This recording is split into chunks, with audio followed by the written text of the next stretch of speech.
fucking pissed. Fucking pissed. Fuck this shit. Well, we live, so I don't give a shit. I'm fucking pissed right about now.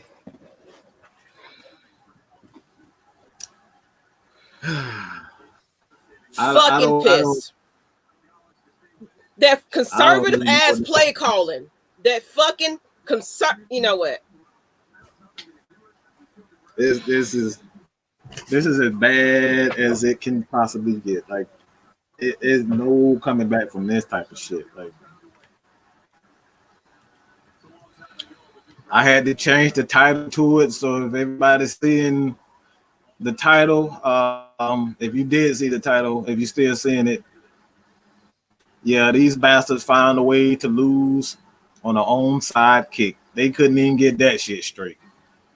This is the worst coach team in the NFL, and it's not even close.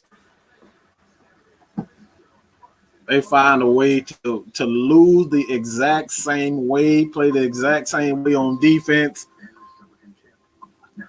I'm baffled, dog. Like, I don't at this point, like, there's no need to keep this dude around.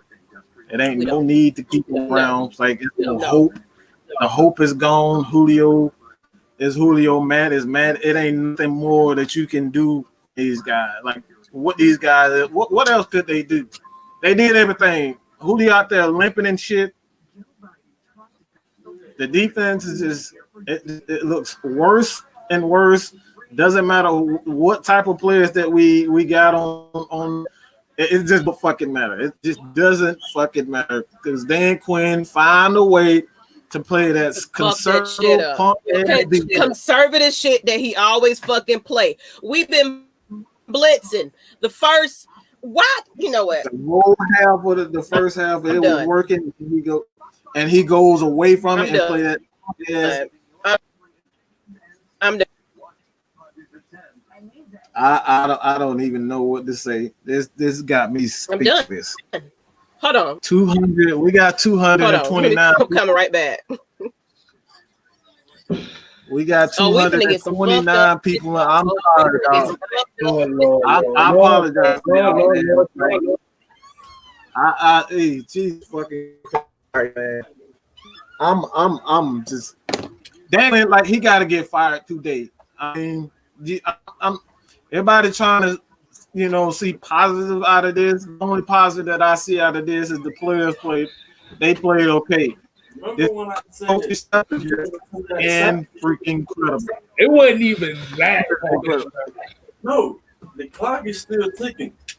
The clock still took, but at the end of the day, the onside kick. The onside kick, nigga, you go for the damn ball. But first of all, it shouldn't even. Everybody look at the damn ball. Everybody looked at the ball.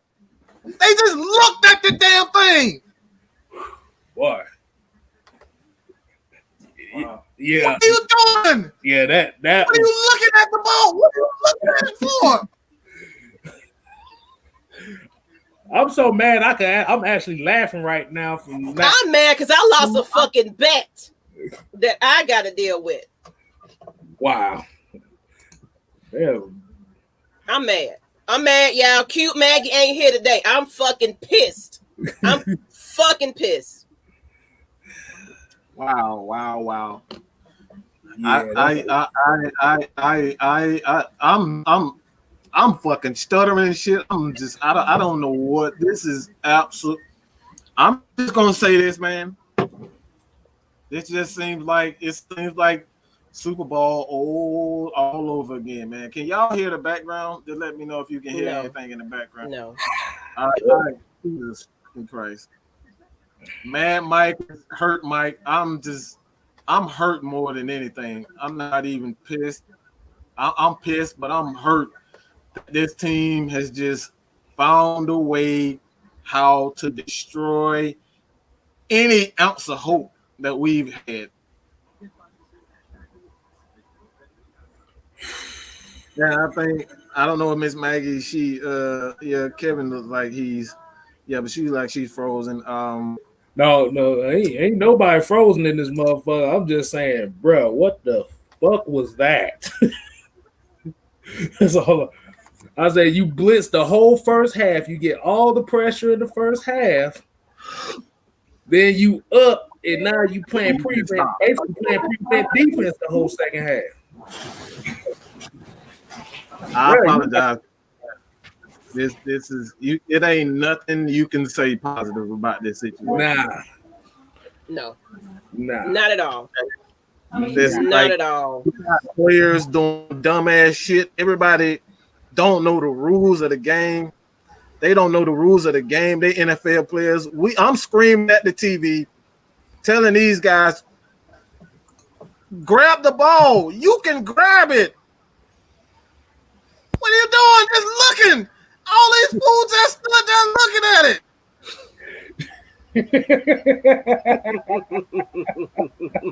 What the fuck are you doing?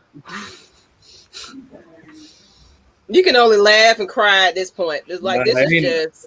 I don't cry over no football game, but god damn it, it's the little. Like I said, once again, they let the little things beat us again.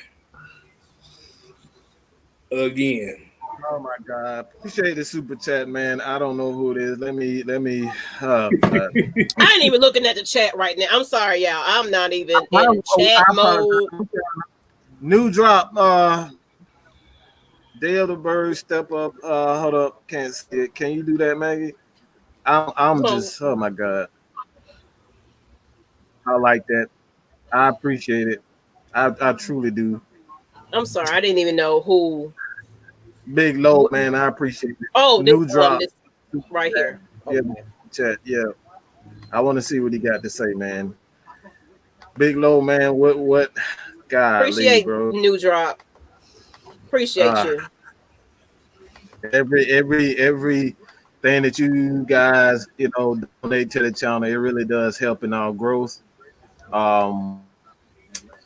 And building Atlanta Falcons Nation, Mad Mike Sports, even Lust Exchange. Wow. What happened? What happened, y'all? Bruh. What happened, y'all? That's why I said I never get excited about anything in the first half. Until that shit is done. Until we are at 0-0. I don't hype. That's why I wasn't talking shit or nothing because of this shit. Dan Quinn, that's your ass. Oh man.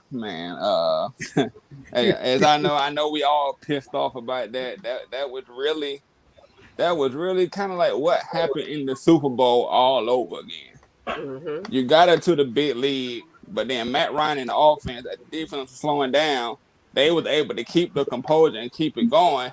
And I'm still stuck on the 3rd and 7 on defense, and you send the house. And you send the house call on the blitz, leaving them wide open in the middle. Like, mute yourself, Dustin, if you're gonna be talking in the back. I don't get it, man.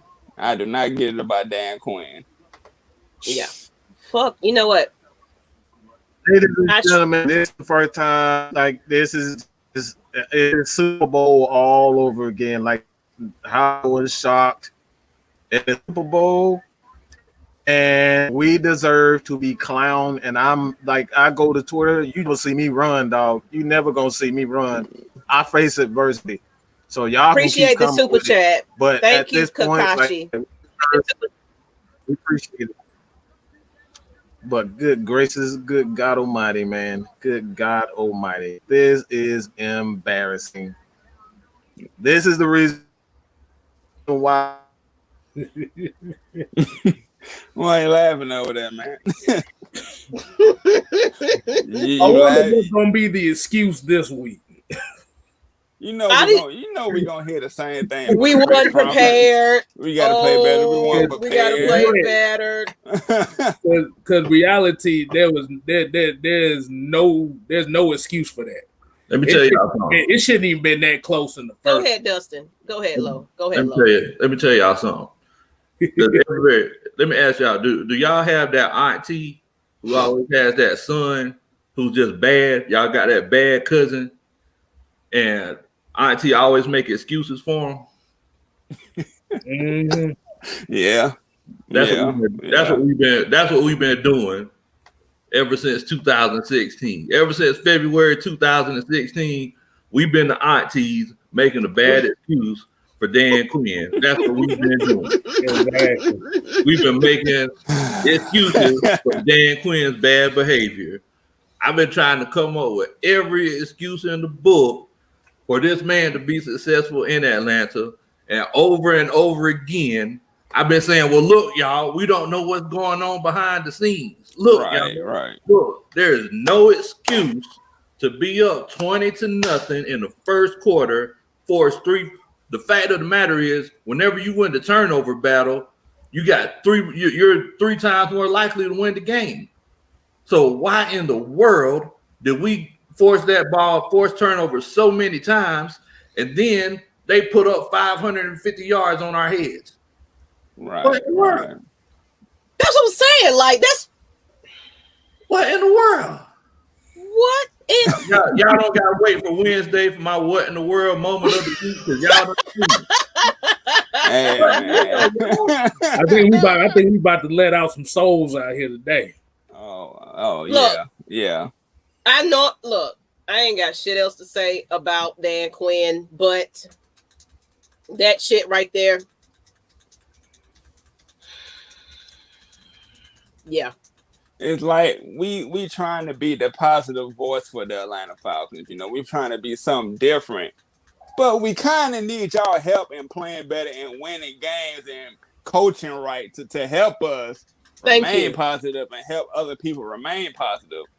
Last year should have been a wake-up call for him, even though all the blank sign him back to come back. But we shouldn't be going through this. And it's been like he's been our coach for like 6 years, and it's been the same story. 5-6 years, same story. Yeah, these comments going in and in. 42 people. Let me say this real quick, though. Let me say this real quick, man. I don't want to hear nothing about Tack. I don't want to hear nothing about his little sensitive, soft ass. Came in there and did exactly what I thought he was gonna do. Either not show the fuck up, or his ass is gonna get ended. So all you punk ass Tack fans, you see what I'm saying? He did exactly what I thought he was gonna do. Not a damn thing. Got injured. Damn nutter. Right. Got injured. All that bullshit. Did you see that outfit he had on? Tack don't even want to play for fucking Atlanta. That's all it is. Nah, he want to go back out west. He want to go back out west. He's softer. That boy is softer than fresh fluff cotton. Charmin tissue sauce. I ain't never seen nothing like it before. All that talking. He did all that talking and got injured again. That great value Walmart tissue sauce. Bro. I'm floored. I had no words. I'm gonna put the game plan together. I'm gonna have it Monday, but right now, guys, this is all about coaching. Our coaching is absolutely atrocious, and it's not even funny. It's to the point where these guys just have not learned anything. You would think that a guy almost get fired, that you will learn that you have to stay with what works. This motherfuckers, we have them. We have them in the first half of it, and he just stops it. Yes. He stops it and stop playing that soft ass song. And what did he starts playing the soft song. Like, what are we doing? It's working. You saw what Dallas did. That's his problem. When shit works, he want to change that shit up. When he get a little comfortable, we in the lead. Let me change that shit up and go back soft. It seems like when things are working for Raheem Morris and crew, then be like, all right, we got a comfortable lead. Let me add my defense in. Then we start losing. That's all I can say, man. I told my wife, I said, hey, man, if they lose this fucking game, man, watch me on live because we got a lot of shit to say. and soon as they got in field goal range, I started setting up, bro. And the fact of the matter is, y'all, is that look, we didn't just get three turnovers. They also lost it on 4th down twice. Yeah.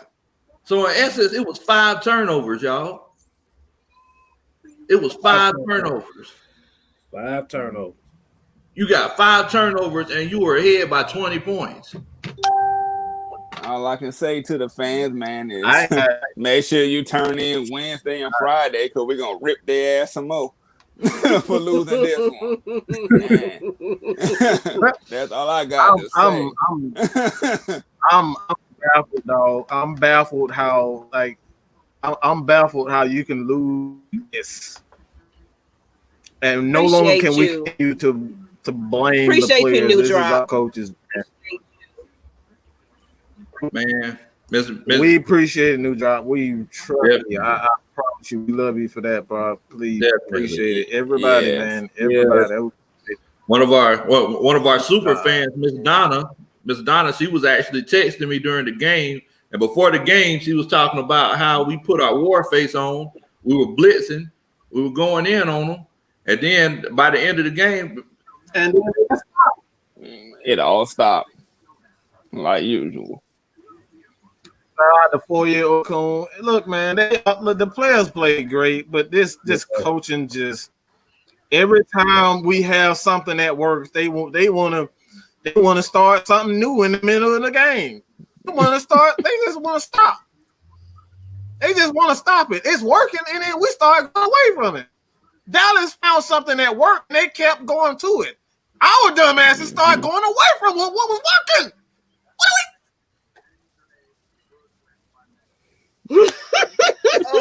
It's a whole lot of frustration on this panel, man. A whole lot of frustration.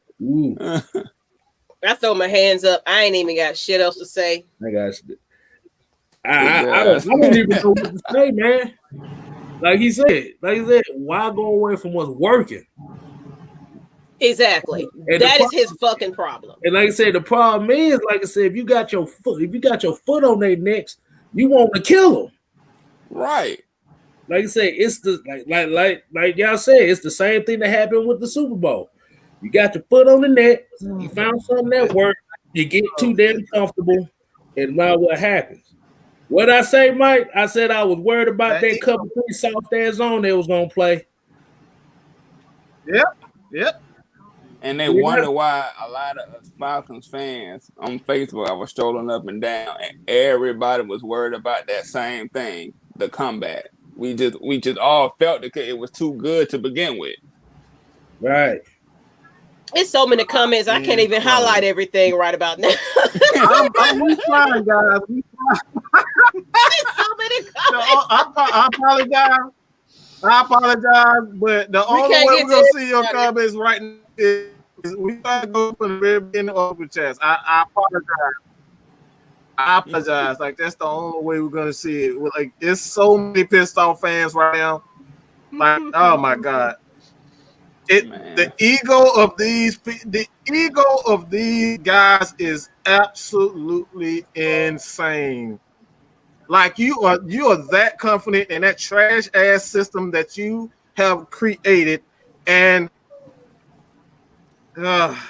you created a culture of complacency. I mean, you should have learned from the Super Bowl.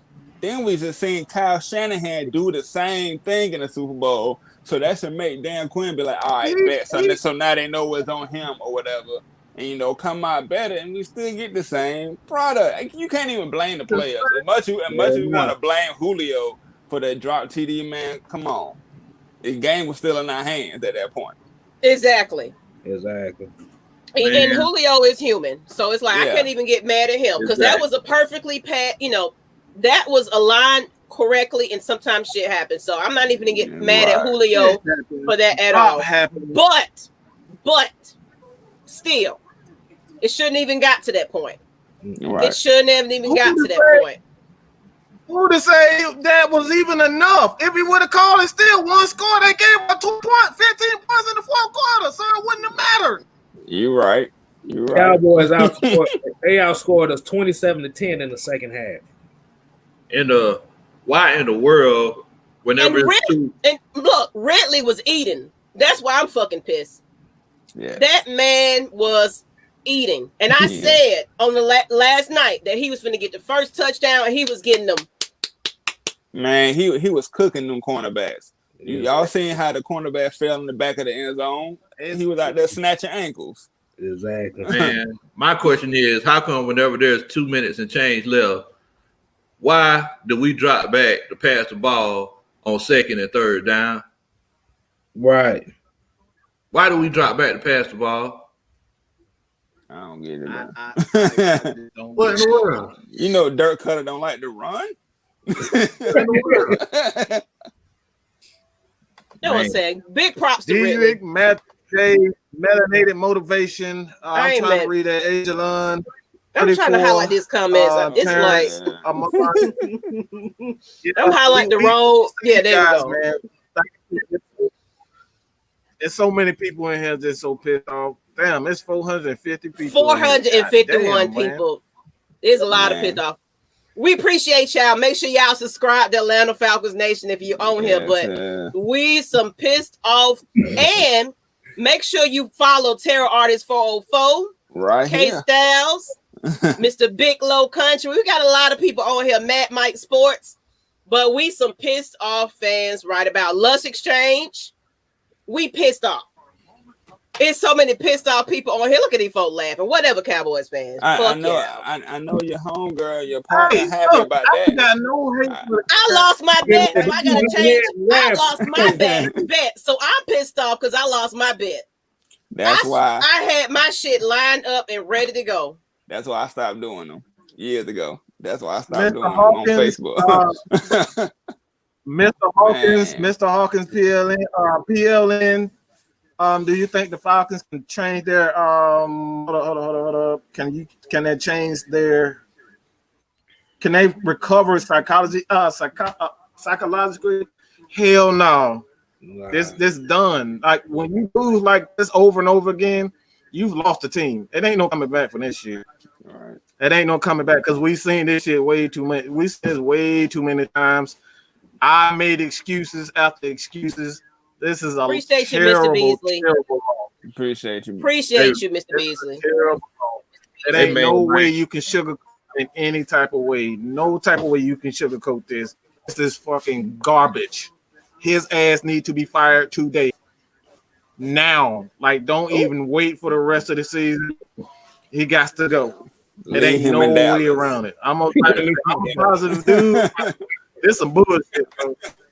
Thank you, Matty Ghost. Yo, dumb appreciate you, Matty Ghost. Hey, man, Mike.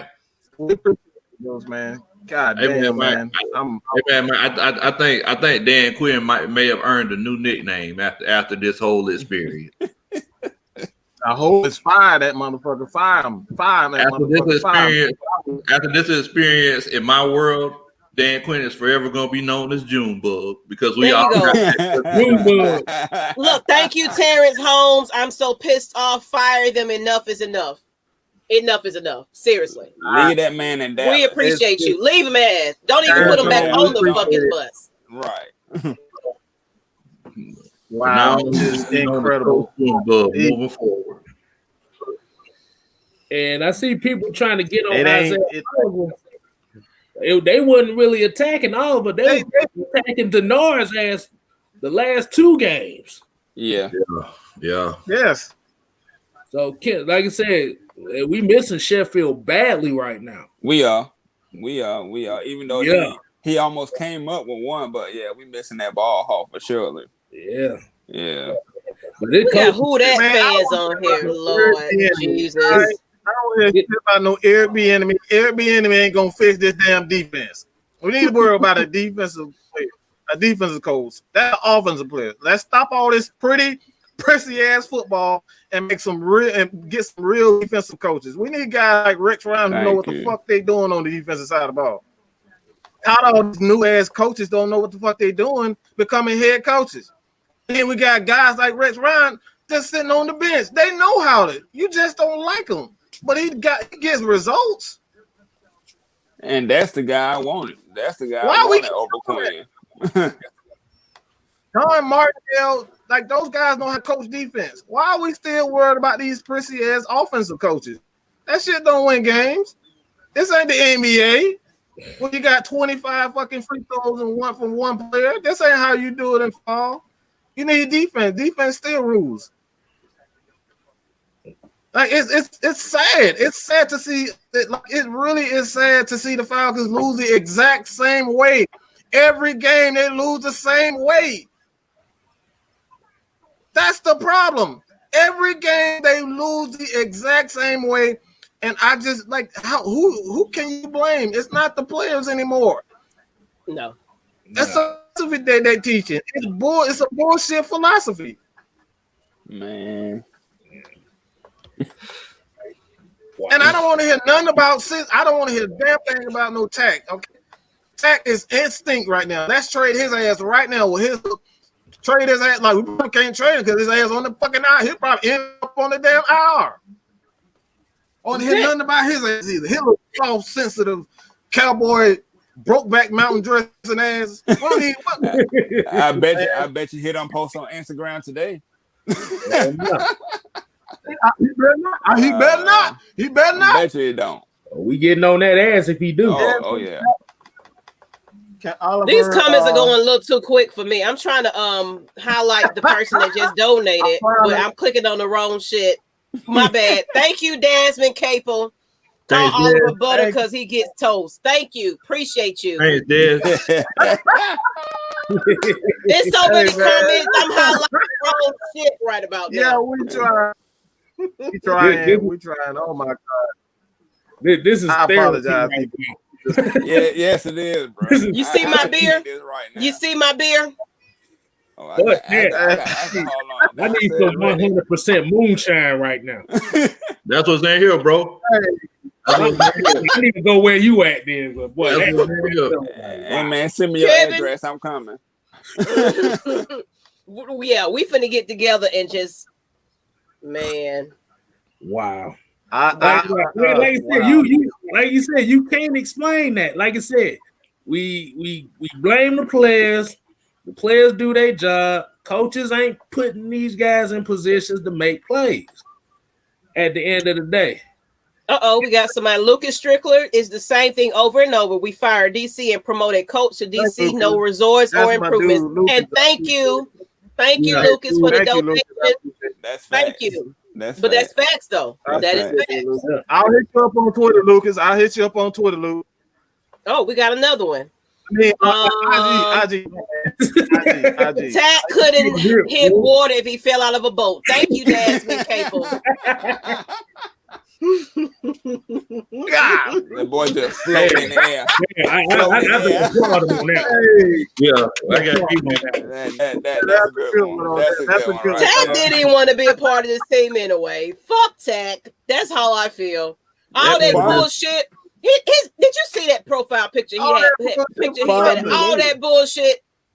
Find me later, man. Get the fuck out of here. This motherfucker got bro, he got hurt and sat away from the other players. That says it all right there.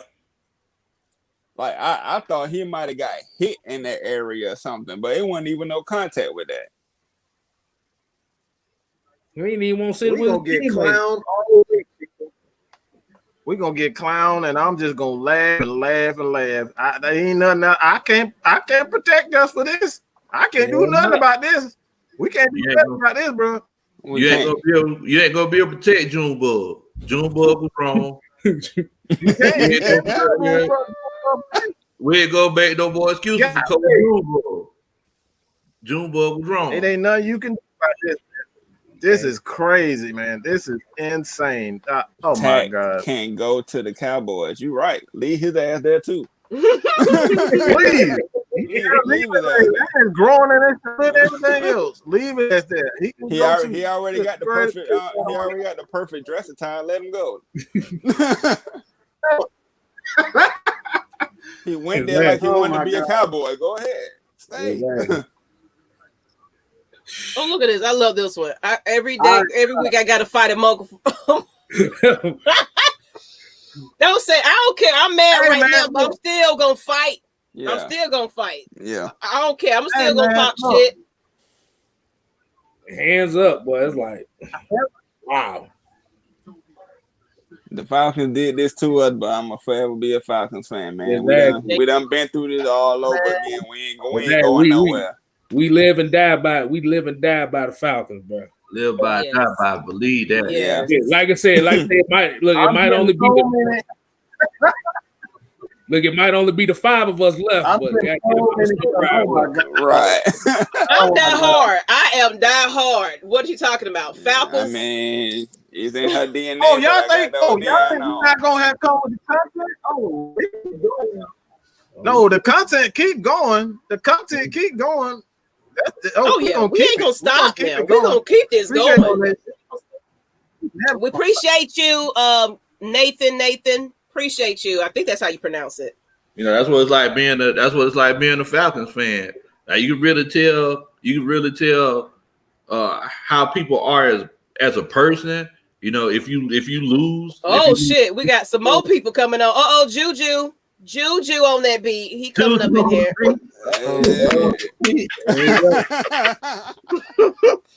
We some pissed off. We got everybody in here. You gotta laugh to keep from crying, man. You gotta laugh to keep from crying.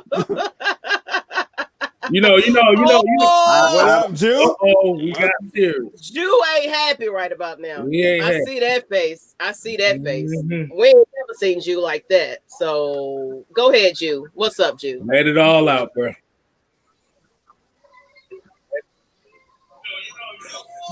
What are we doing? I'm so pissed right now, yo. I'm pissed right now. Y'all know I normally got a smile on my face, but there ain't nothing to smile about today. Nothing to smile about today. Y'all know I guarantee to win, and I want all of this crow. Y'all don't gotta even share it with me. I want to eat all this crow. We're gonna fry this crow up and we're gonna eat it. And I got a bet that I lost. That's why I'm pissed off. Now I gotta worry about this bet. I mean, we all just about said that we shouldn't go win this game, so we all eating the crow right now. Yeah. And it's in an embarrassing way, though. Hold on. This is a quote from Dan Quinn, y'all. Let me tell you this. Hold up. This is a quote from Dan Quinn. All right. Listen to this. Dan Quinn on the mindset right now. They're pissed off. But they're 100% in committing to getting our season back on track. That's the fucking quote there. The same bullshit. Same cookie code. I can't even get the word. I'm drinking, y'all. Don't mind me. But that's the same safe shit that you always talking about, Dan Quinn. Fuck you.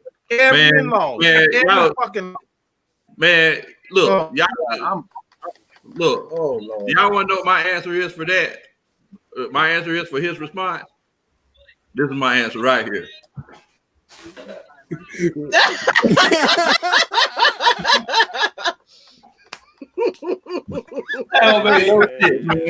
Big Low with the comedian side. How you gonna sit here about? We already know they pissed off. What you gonna do to fix it? Have you booked the flight back home? I know. We know that. Seattle can have it at back. I appreciate everybody donated. So many people commented and saying we can't highlight everybody's shit, but I appreciate everybody that's on here tonight. Make sure y'all subscribe to Atlanta Falcons Nation, Mad Mike Sports, Jew Talk Sports, Big Low Country, ATL 404, Terror Artist ATL 404, and we got K Styles, Lust Exchange. We got everybody on here. Follow everybody's pages, but thank you for the donations. I don't even know what to say. I'm still mad. I'm still drinking.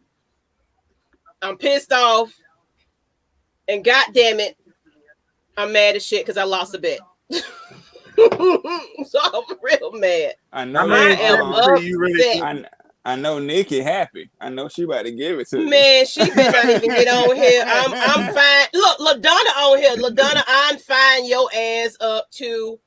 when we come on the show I mean, Wednesday. they act like they actually won the game. Y'all didn't win the game. We gave that shit away.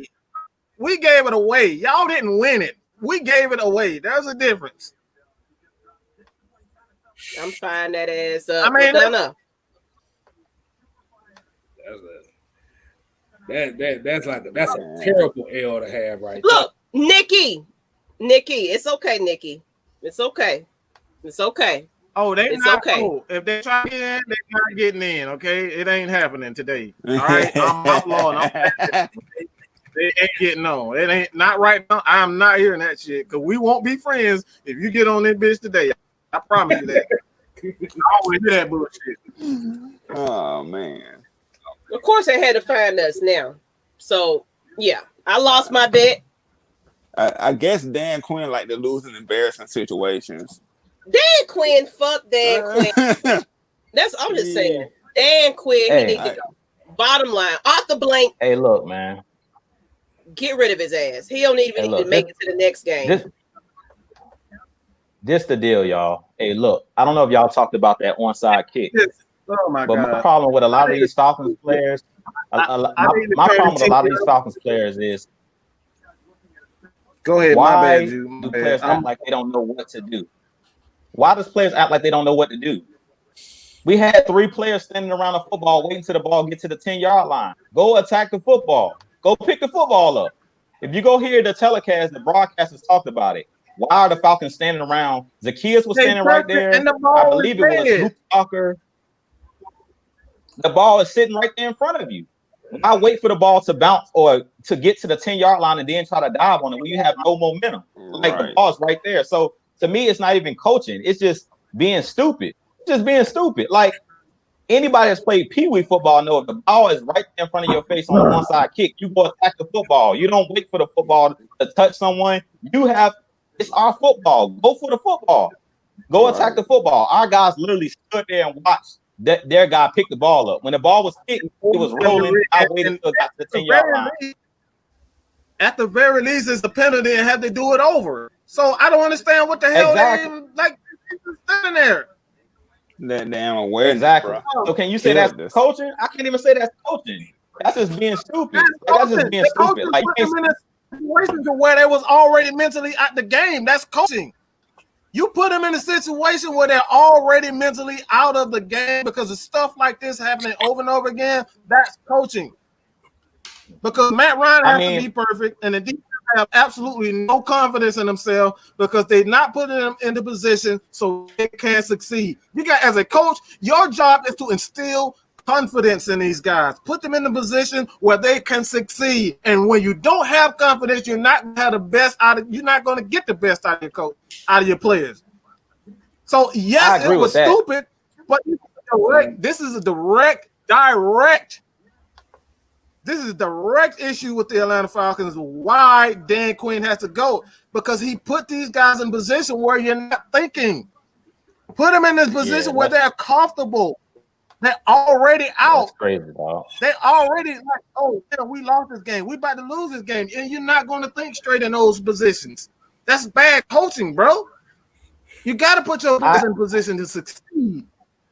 But yeah, you're right. Yeah, you're right. They should have known that. But when you've already blown a lead, you synonymous, like you famous for blowing leads, that's something that just never leaves you, especially with that coach. That's why you got to have a guy like a Rex Ryan come in and kill that culture. We got to kill this punk ass culture. We soft as shit. The Falcons are soft as shit. We need Rex Ryan, somebody with the attitude that said, "Fuck you, I'm gonna punch your ass in the mouth." That's what we need. I'm saying, if we blitzing, why the fuck are you gonna go conservative after the fact? We had a decent lead. Like, this fire Dan Quinn. I'm done with it. Arthur Blank, I'm pointing the finger at you because you're being a little too nice right about now, and you holding on to this man. Fire his ass. I'm not. There's no need to bring this guy back. I caught hell trying to tell people. I caught hell trying to tell people that if Arthur Blank wait to the end of the season. We got Dre on here. If he wait to the end of the season, if full to the brim right now. But yeah, if he wait to the end of the season to fire Dan Quinn, bro, the problem is him then too. Yeah, because like I said, he got these guys that are so safe that he's so comfortable that kiss his ass instead of getting this guy that's gonna be willing to hold folks accountable. That's it, dog. That's it. That's exactly it. It's that soft, man. It's soft. We soft as shit, bro. It really is that simple. We too soft. It starts from the top to the bottom.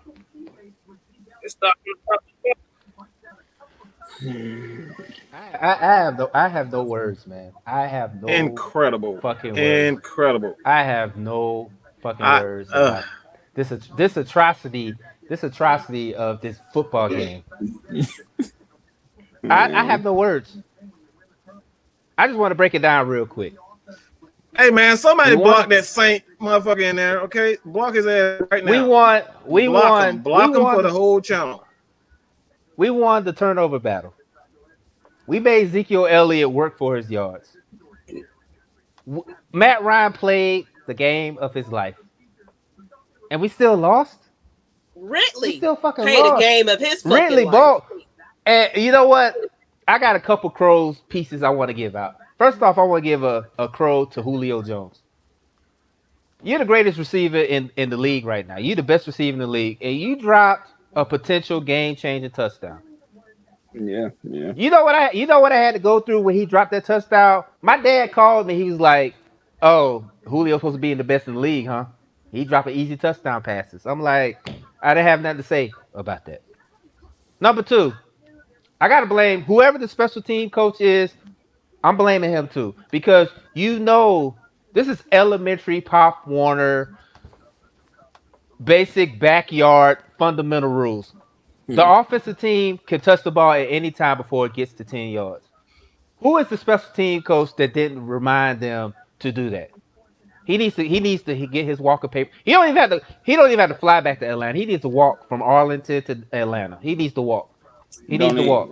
Yeah. He don't even get on the bus, bro. Don't even call an Uber driver. Take your walk, okay? So, and then third, I gotta blame his coaching staff because once again, that disconnection. I said it last night. Somewhere between the players and the coaching staff, there is a disconnection. There's a disconnection. And I'm not blaming Julio. I'm blaming him for dropping that touchdown pass because if you're the best in the game, you make those plays. So I'm not gonna blame Julio because I'm not gonna blame him. No. But I'm not. I understand that he made a clutch fourth down play, but we seen Julio hit that 10 out of 10 times he makes that catch. So that could have been. I'm not blaming him for losing the game. I'm just blaming him because the fact of the matter is, when you're a leader and a veteran and you're amongst one of the best receivers in the game, you got to make that play. Especially when you had your cornerback beat. He had a beat by at least 3 or 4 yards.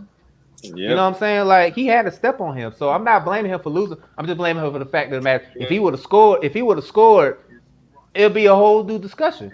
That's all I'm saying right there. It's just the fact of the matter. It's just the fact of the matter is we was clicking, but every now and then we just the one time we didn't click, it killed us. It really did. That one play. Like I said, whoever the special team coach is, he needs to get fired because that's basic elementary shit right there. That you fall. It don't matter if it doesn't go 10 yards. You can fall on the ball anytime as soon as it comes off the cup. Man, yeah. Thank you. Yeah. So if it comes off the cup, I'm on that shit. Like, come on, like whoever the special team coach is, dog, get your walker papers today. At that point, it's your ball. At that point, it's your ball. The team that's kicking it gotta wait to 10 yards. But exactly. That's your ball to recover, and you just sitting right there, bro. Man, look. Like I said, I have no words about it all week. Go ahead, Drew. I ain't mean to cut you off, Dre. Go ahead, man. No. Go ahead, because all thing I'm gonna say is just the fact of the matter is the Cowboys gift wrapped this game, and we still found a way to blow it. We did. You know what I'm saying? Exactly. But you nailed all of the you put the hammer on the nail, Dre. You said everything that I've been saying. I agree with Mike somewhat about it's coaching, but a lot of this stuff I said the game comes down to 4 or 5 plays that change the game. You drop a touchdown. You consistently get like no pass rush. I seen a couple blitzes thrown in there. I seen a Foye Aluakon knock the ball out, but I also seen injuries, and I also seen where there was plays to be made. We just didn't make the plays. Like, and I put that on Dan Quinn. The guys don't know how to jump on the football on an onside kick. Like, that's something that you shouldn't have to be. And you know what? I will say this. I will say this. And I will say this. I will say this. Losing Tack and Foye really hurt our defense. It really hurt our defense. It did. Hold on. Let me say this. No. I got to do the Matumbo finger wag right now, okay? I got to stop y'all. Dallas gave us they blew so many assignments themselves. They were playing god awful, but they stuck with their hold up, listen. They stuck with their game plan, and what was working, we went away from it. It's not all about execution when you're coaching. It's not sticking with what's working. That's where everything goes out of the window. Everybody who is going to miss passes. You're going to miss passes, but when you're going opposite of what is working, that's the issue. This is the same stuff. Comfortable. Over and over again.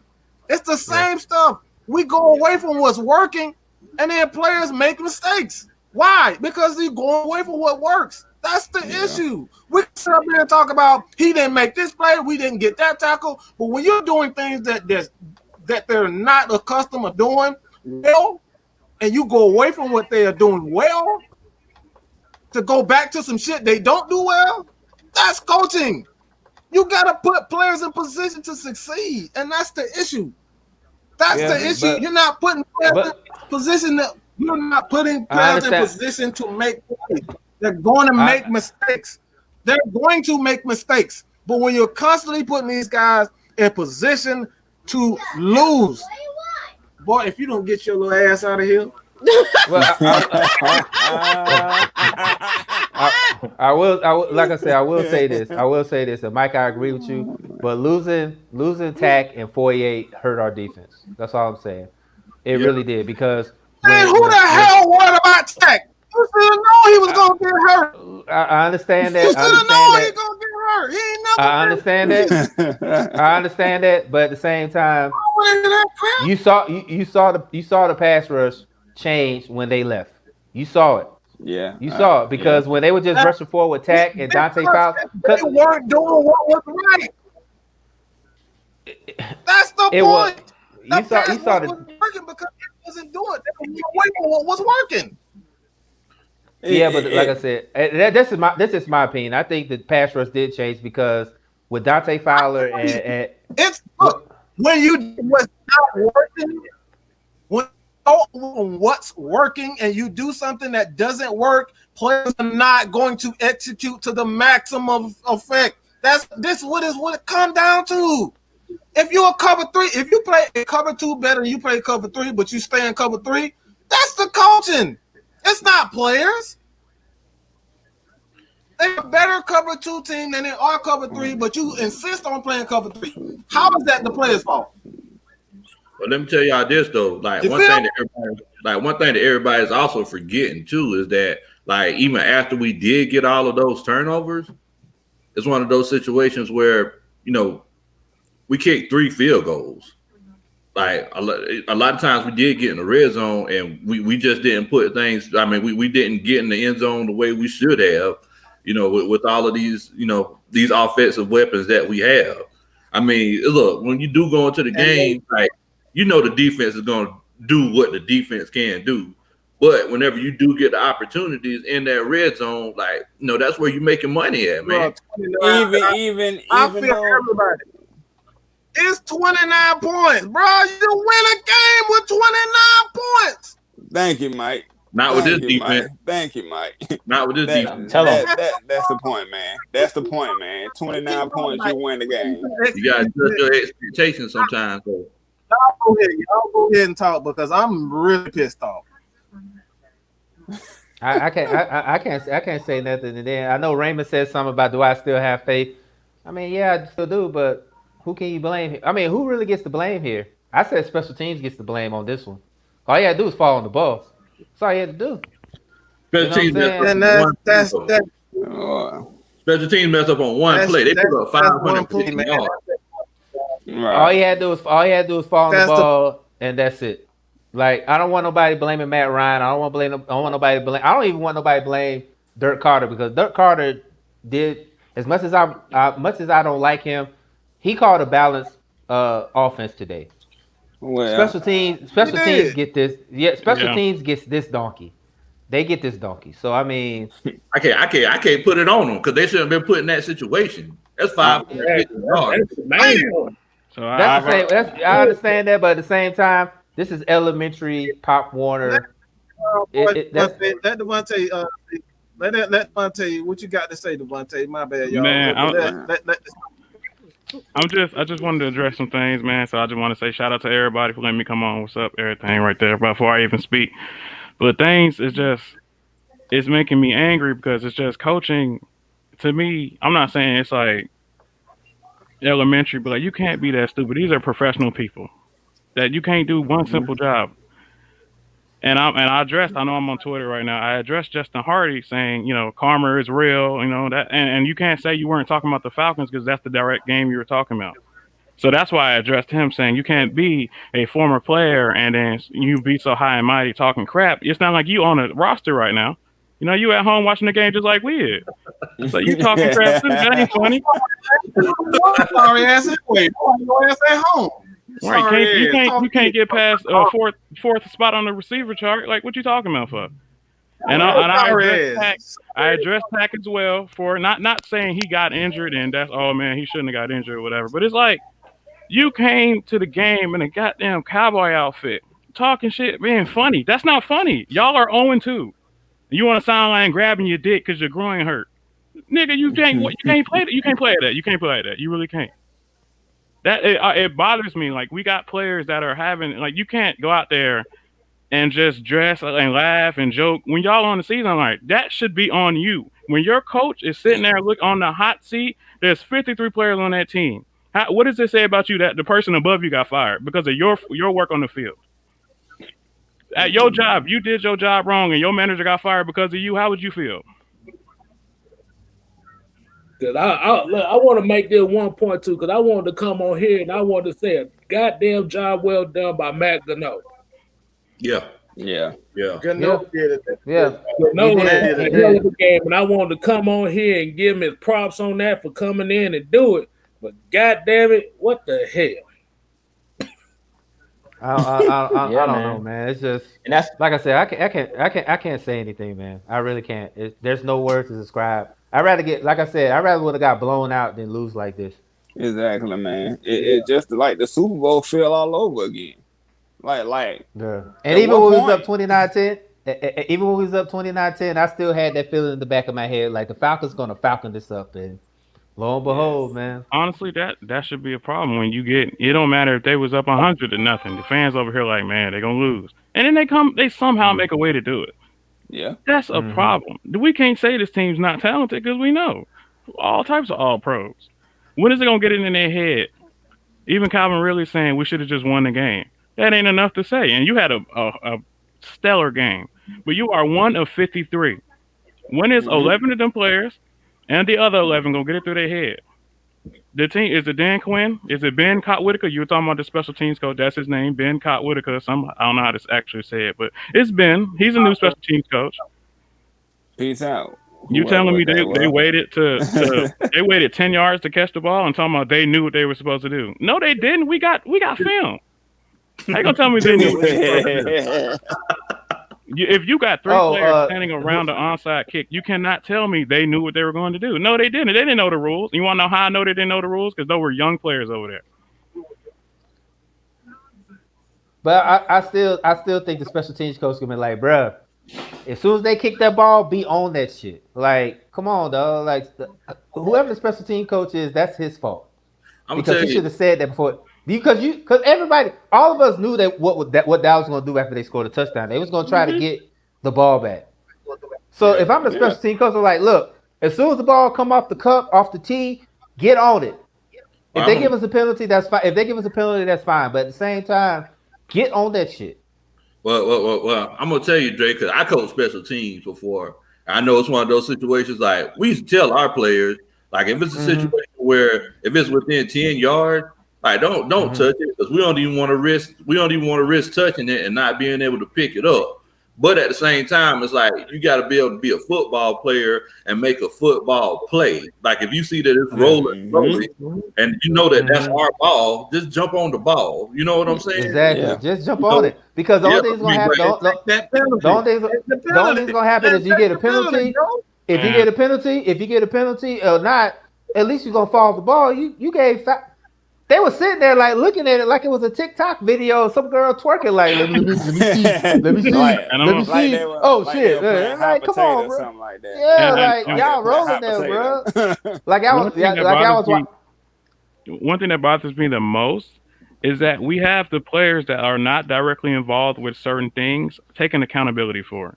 I do not want to hear Calvin Ridley say a damn thing about why we lost. Right. I want to hear from Dan Quinn. Not they're pissed off about it. We pissed off about it. We already know. Well, we already know what Dan Quinn gonna say. Oh, we weren't prepared. We were unprepared. We wasn't ready. We'll get ready for next week. Same bullshit. He already said it right. It's the same shit. Like I said last night, it's the same shit we hear every year, and I'm tired of hearing it. Like, bro, like you need to do something else. You need to figure it out because we're staring at an 0-2 hole. Granted that we got the extra playoff spot now. I'm tired of hearing the excuses. I'm tired of hearing the fact that like I said last night, our roster's not trash. We got players. We got skilled players. We got playmakers on our. There's no excuse for this. Right. There's no excuse for us to lose this game. We was winning. There's no excuse on how we executed in the second half. It's not. I got a question to ask everybody because I think. I got a question. I think I'm assuming that everybody has been been a Falcons fan longer than I am because I know I'm only 24. So I want to say Dan Reeves to me got fired for less. Is that correct? Yeah. Yeah. You're 100% correct. Yeah. You're 100% correct. Exactly. Dan Reeves got fired because a lot of people said that he didn't want to evolve. They wanted to do all these fancy things with Michael Vick and. But Dan Reeves never blew leads like this. If Dan Reeves, if he had a 10-point lead, you would feel comfortable. You didn't, pull a Mac in K Styles and start going to the liquor cabinet. Man, look.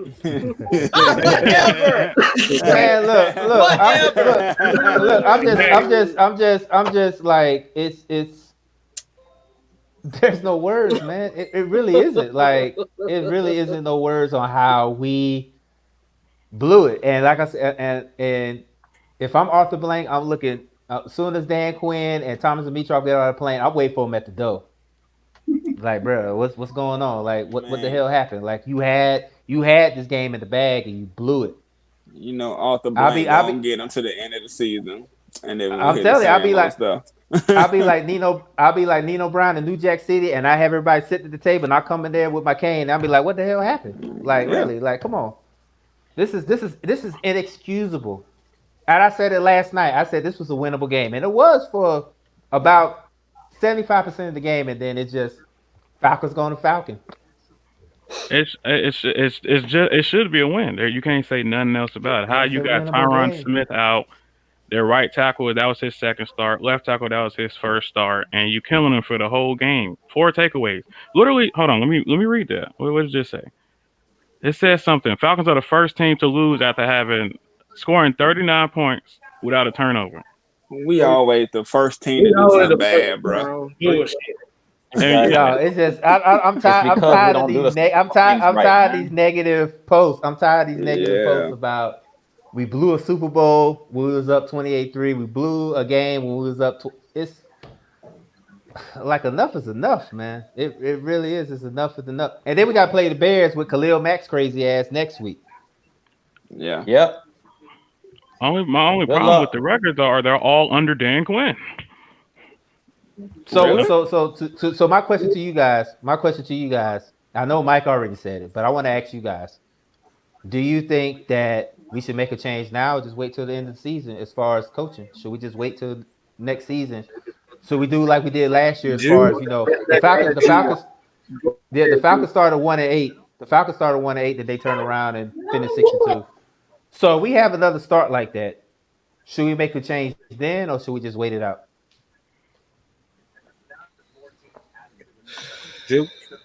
I say we out. I don't see a reason why. I say wait it out. The reason I say wait it out is because if you fire Dan Quinn, who are you going to elevate? Like, to be honest, I don't think any of the guys that's on his coaching staff is smarter than him. Raheem Morris, if we make him the head coach, if we make Jeff Ulbrich the head coach, what difference is it going to make? I'd rather bring in a new head coach in a new regime at the end of the season because they'll have the full training camp. They can go ahead and start creating that new culture. If you bring somebody in the middle of the season, just like a figurehead, it's really ain't gonna. It's really not gonna do anything. Like I said, we could fire Dan Quinn right now. To me, it's not gonna do anything. The team is really gonna be divided if you do that. Because how I feel personally, if it really was a leader, like one of these other coaches were a leader, it would go to Dan Quinn and say, "This is what we need to fix." Because at the end of the day, it's not just Dan Quinn that's on a hot seat.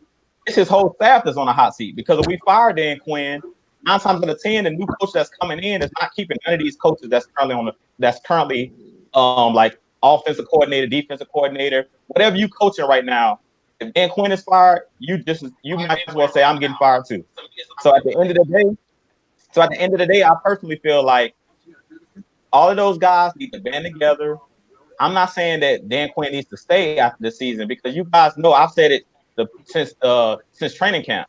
That if Dan Quinn doesn't make the playoffs and make a deep playoff run, I'm talking like NFC Championship game, in my book, he was fired anyway after last season. So I feel like I never like when I see a coach get fired in the middle of the season because to me, that shows that you're giving up on the season. It's rare that when a coach gets fired, whoever comes in and steps into place takes the team to the playoffs or takes the teams on a Super Bowl run.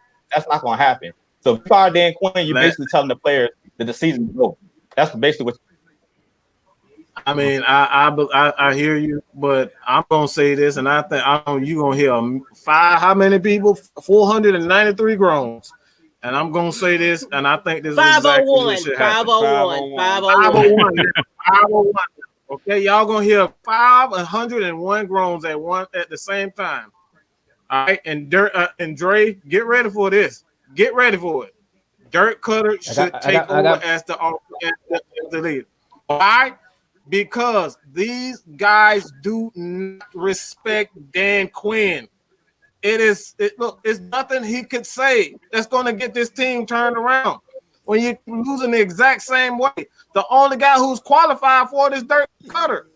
Dan Quinn guys obviously ain't qualified because we see the same bullshit every year. So don't tell me that Dan Quinn it's like nobody's qualified. Dirk is qualified. He's the most qualified guy to take over the team. He's been a head coach. He's been in the league over 30 years. So he's the most qualified. And like I said, nobody's going to like it, but there has to be something in place. There has to be something done now. You cannot. What are you saying by keeping a guy that continues to lose over and over and over again?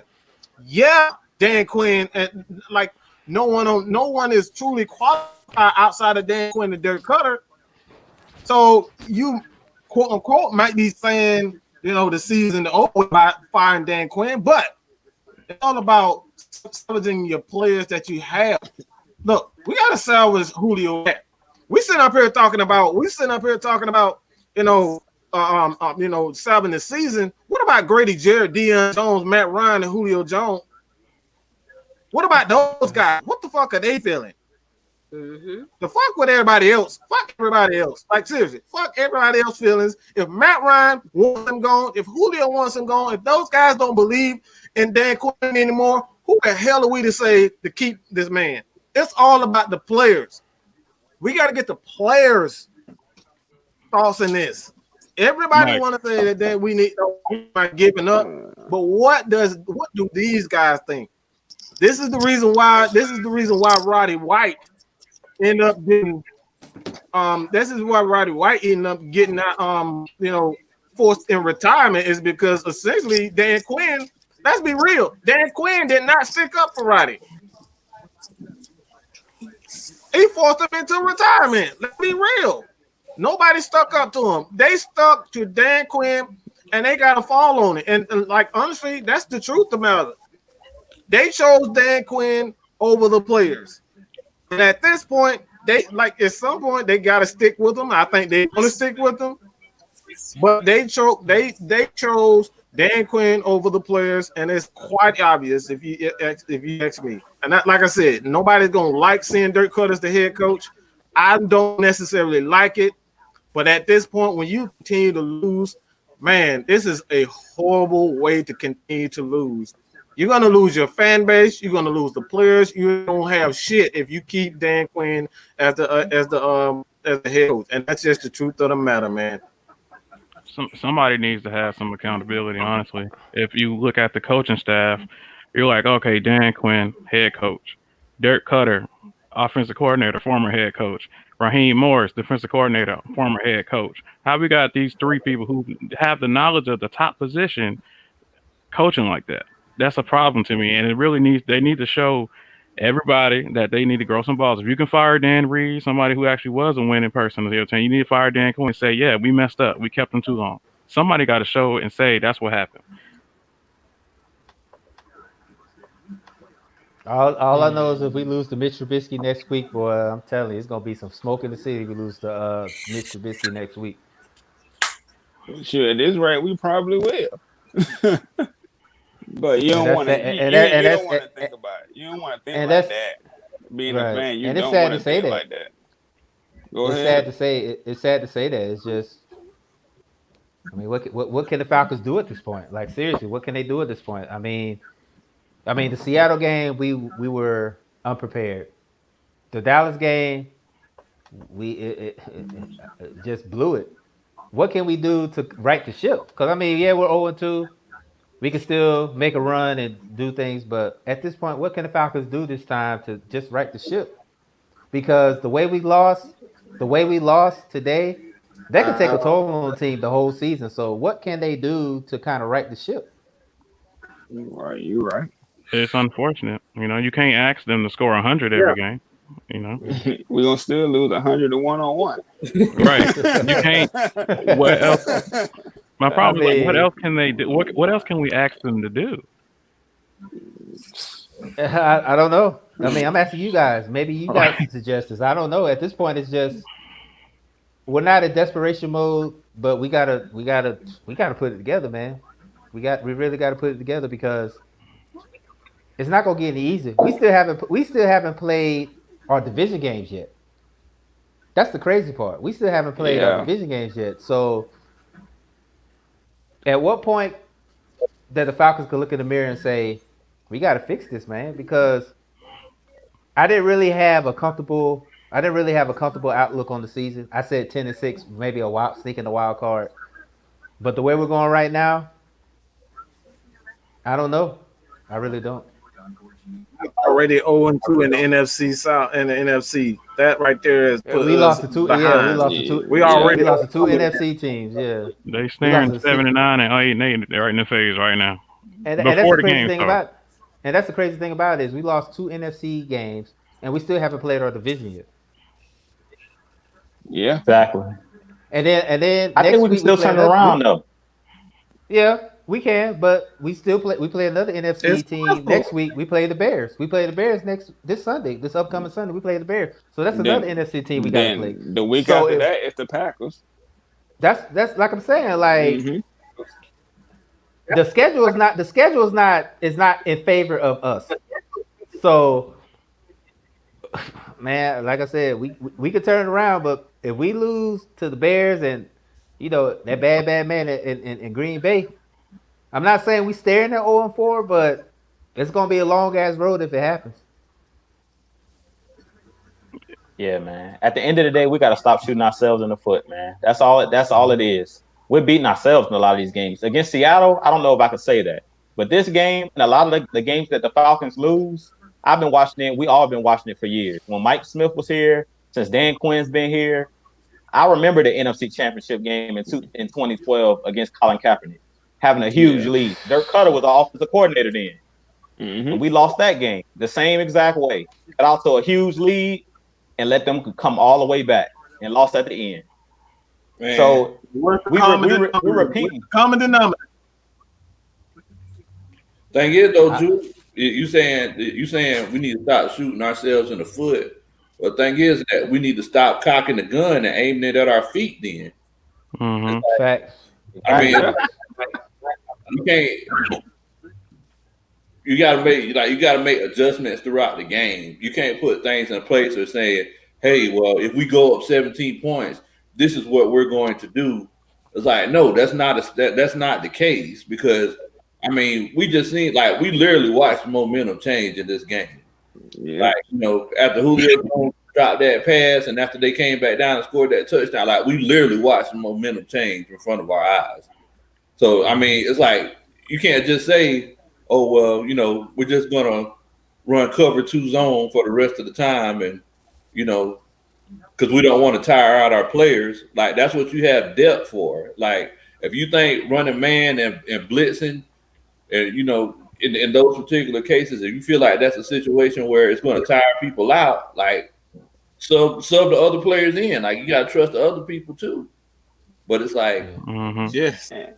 And reading these comments, how in the hell can you still blame Matt Ryan?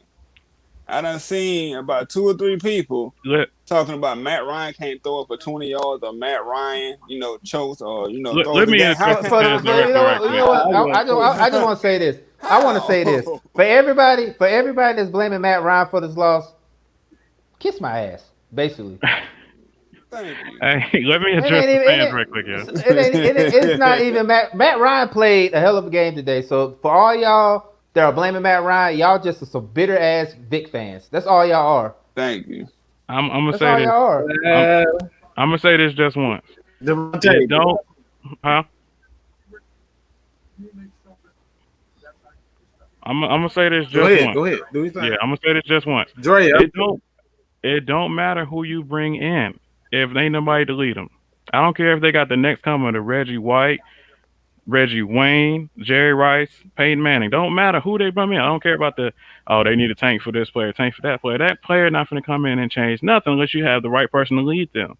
As you see this current team, they do not have the right players to lead them. You can have the NFC All-Star team, and they will still lose the exact fashion we just lost today.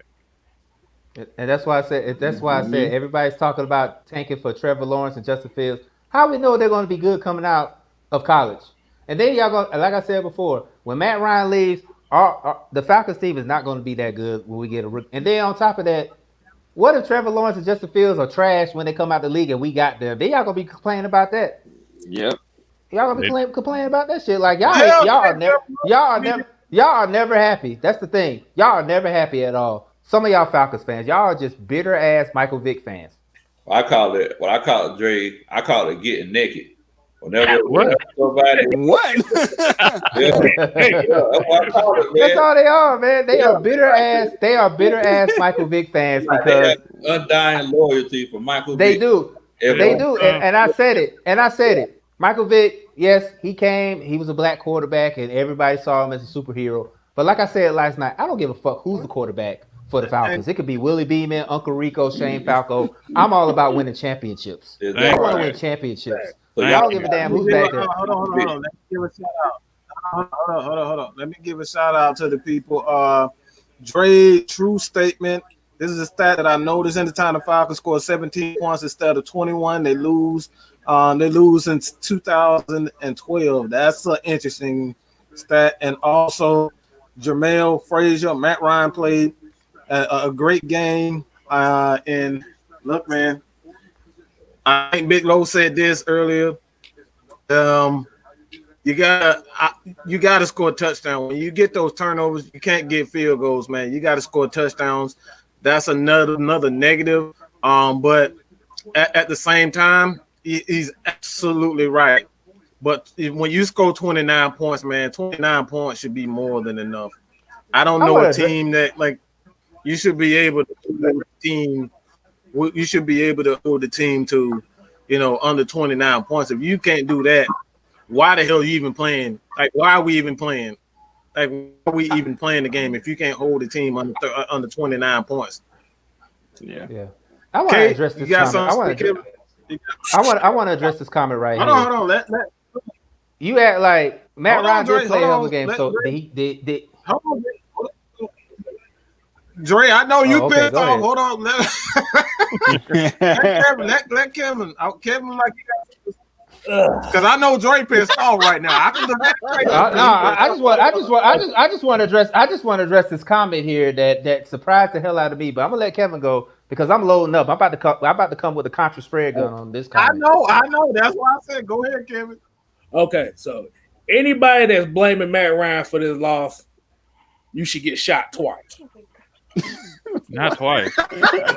I agree with him. I agree with him. Matt Ryan does not play defense. Or he doesn't catch the ball. I know somebody talk about offensively, this was the most balanced game that was called that I've seen in a very long time. Coaching, they need to read an idiot's guidebook on how to goddamn coach simple shit. That's what it comes down to. Like I said, it's simple shit that this is Dan Quinn right here. Elementary shit right here. This is him hoping shit to work. Right, elementary shit, man. It's just elementary stuff, man. And if you want to talk about analytics one more time, analytics say you need to catch the ball on special teams. That's what analytics say. Yeah. So, like I said, this is the second time I have seen this team score 38 points and lose. Like you said, you scored 29, you supposed to win 38. Your ass is supposed to be dominating. 39, that's a game. That's game. 39 points, that's a win. That's a win, bro. We can, like I said, we blame Raheem Morris. Like I said, he gets blamed too, because motherfucker, like you said, the game plan was to blitz and get after him, not blitz in the first half and goddamn sit back. We up by 29. Yeah.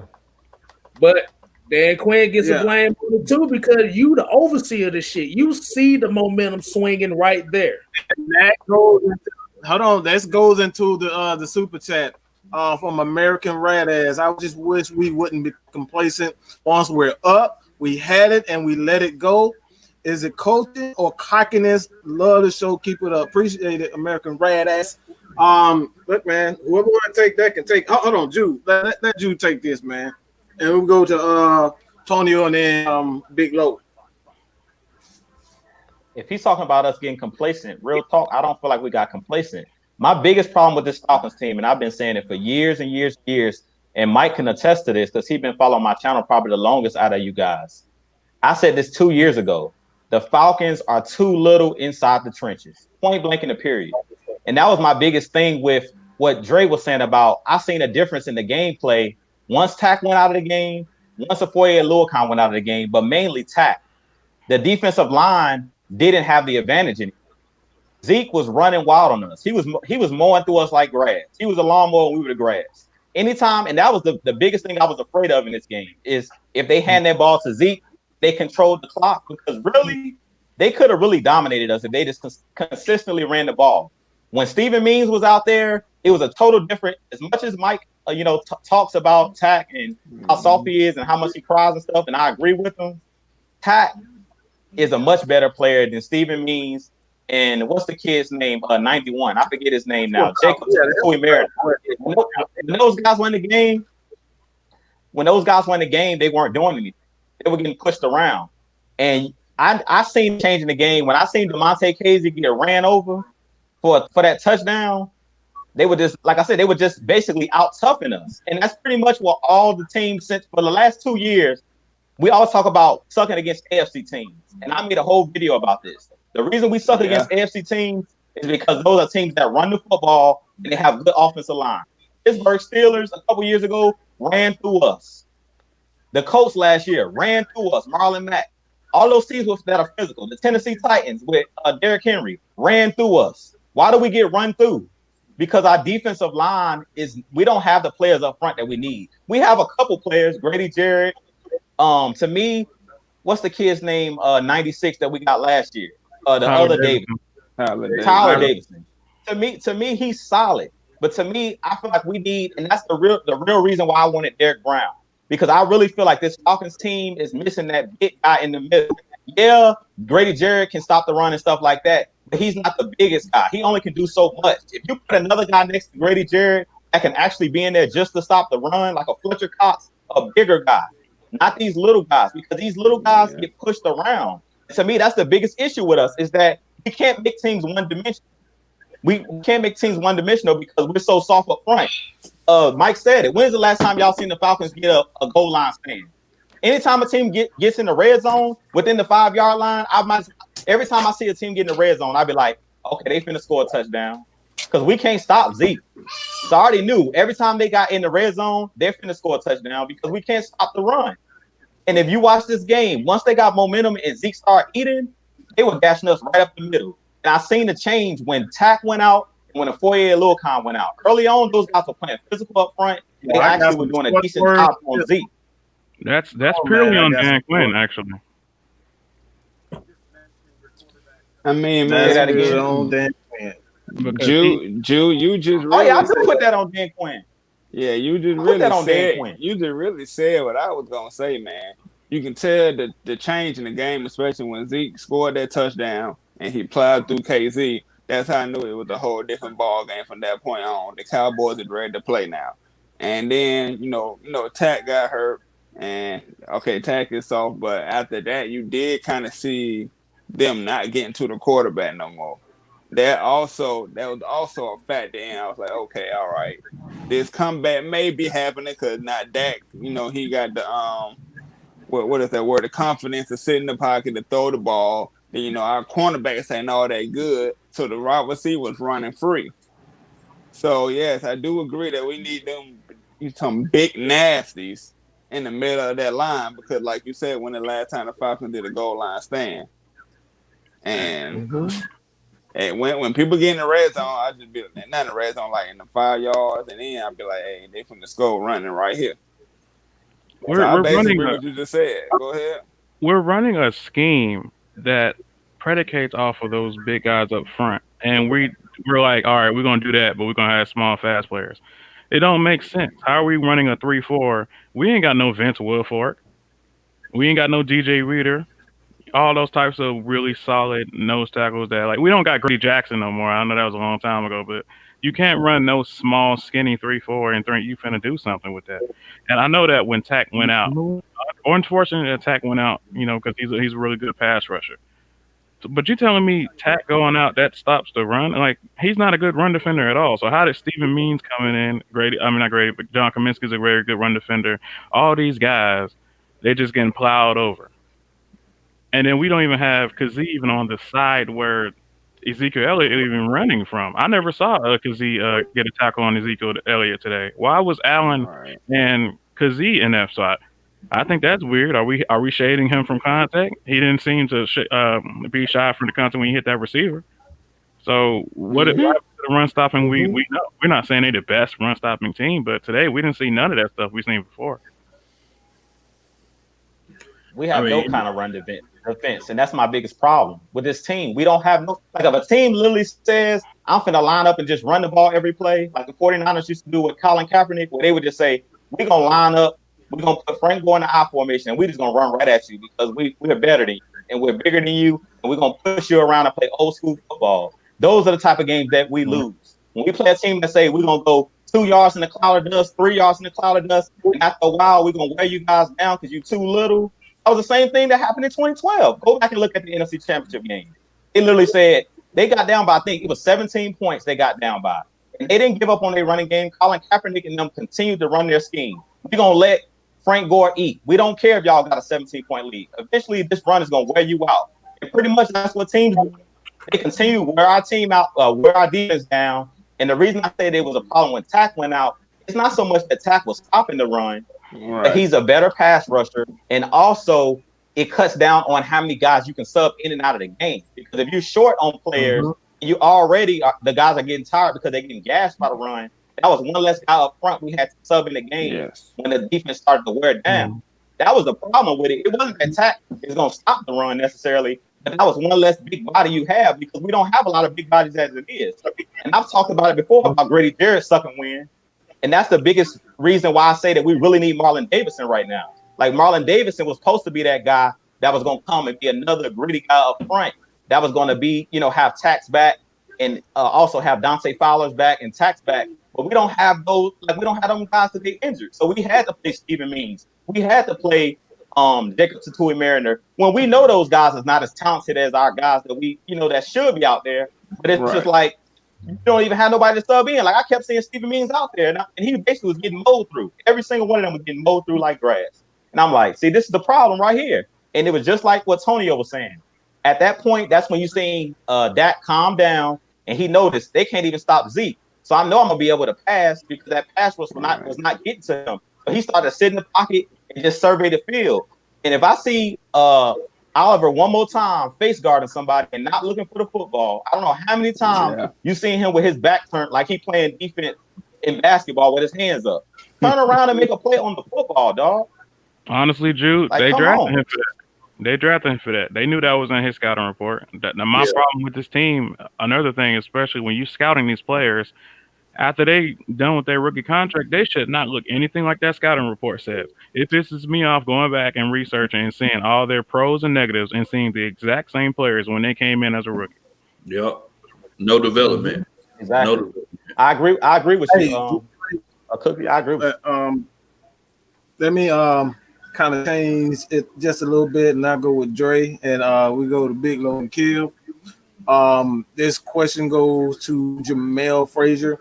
It starts with leadership. I feel the coaching is too passive. Our defense is our Achilles heel. Matt Ryan made some improvement in his game and he's running more. What do you guys think about that comment in itself, man? If you didn't read, if you didn't hear it, I'll read it again. But it starts with, he basically said it starts with leadership. Coaching staff is too passive, and our defense is our Achilles heel. Do you think that is pretty much, gospel as far as the defense, Drake? Man, I couldn't even tell you, bro. I couldn't even tell you. It's just, I don't have anything else to say about this, man. I really don't. Like, how can you? I don't have nothing to say. I don't. I'm trying to figure it out. I'm reading reports.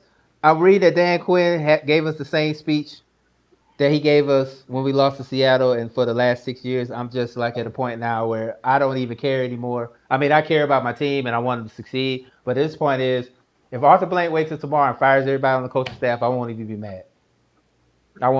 Hell, they can call me, because at least I could be the special team coach and be like, yo, whatever you do, follow the ball. I don't give a fuck what you do. Follow on the damn ball. And I said it before, our roster is not trash. We have talented players on our team. Like, how the hell that?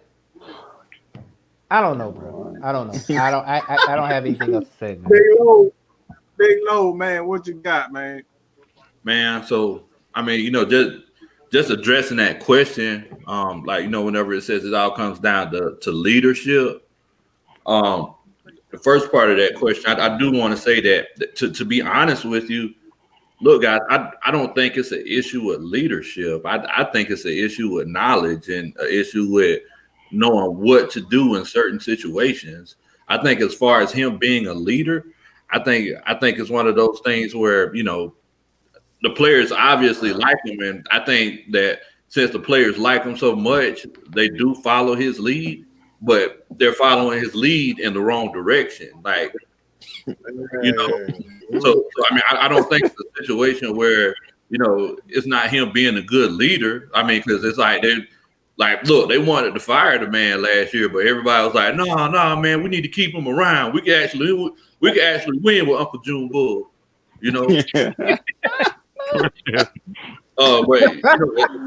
as the second part of that question, though, as far as the second part of that question, as far as like Matt Ryan making improvements and running more,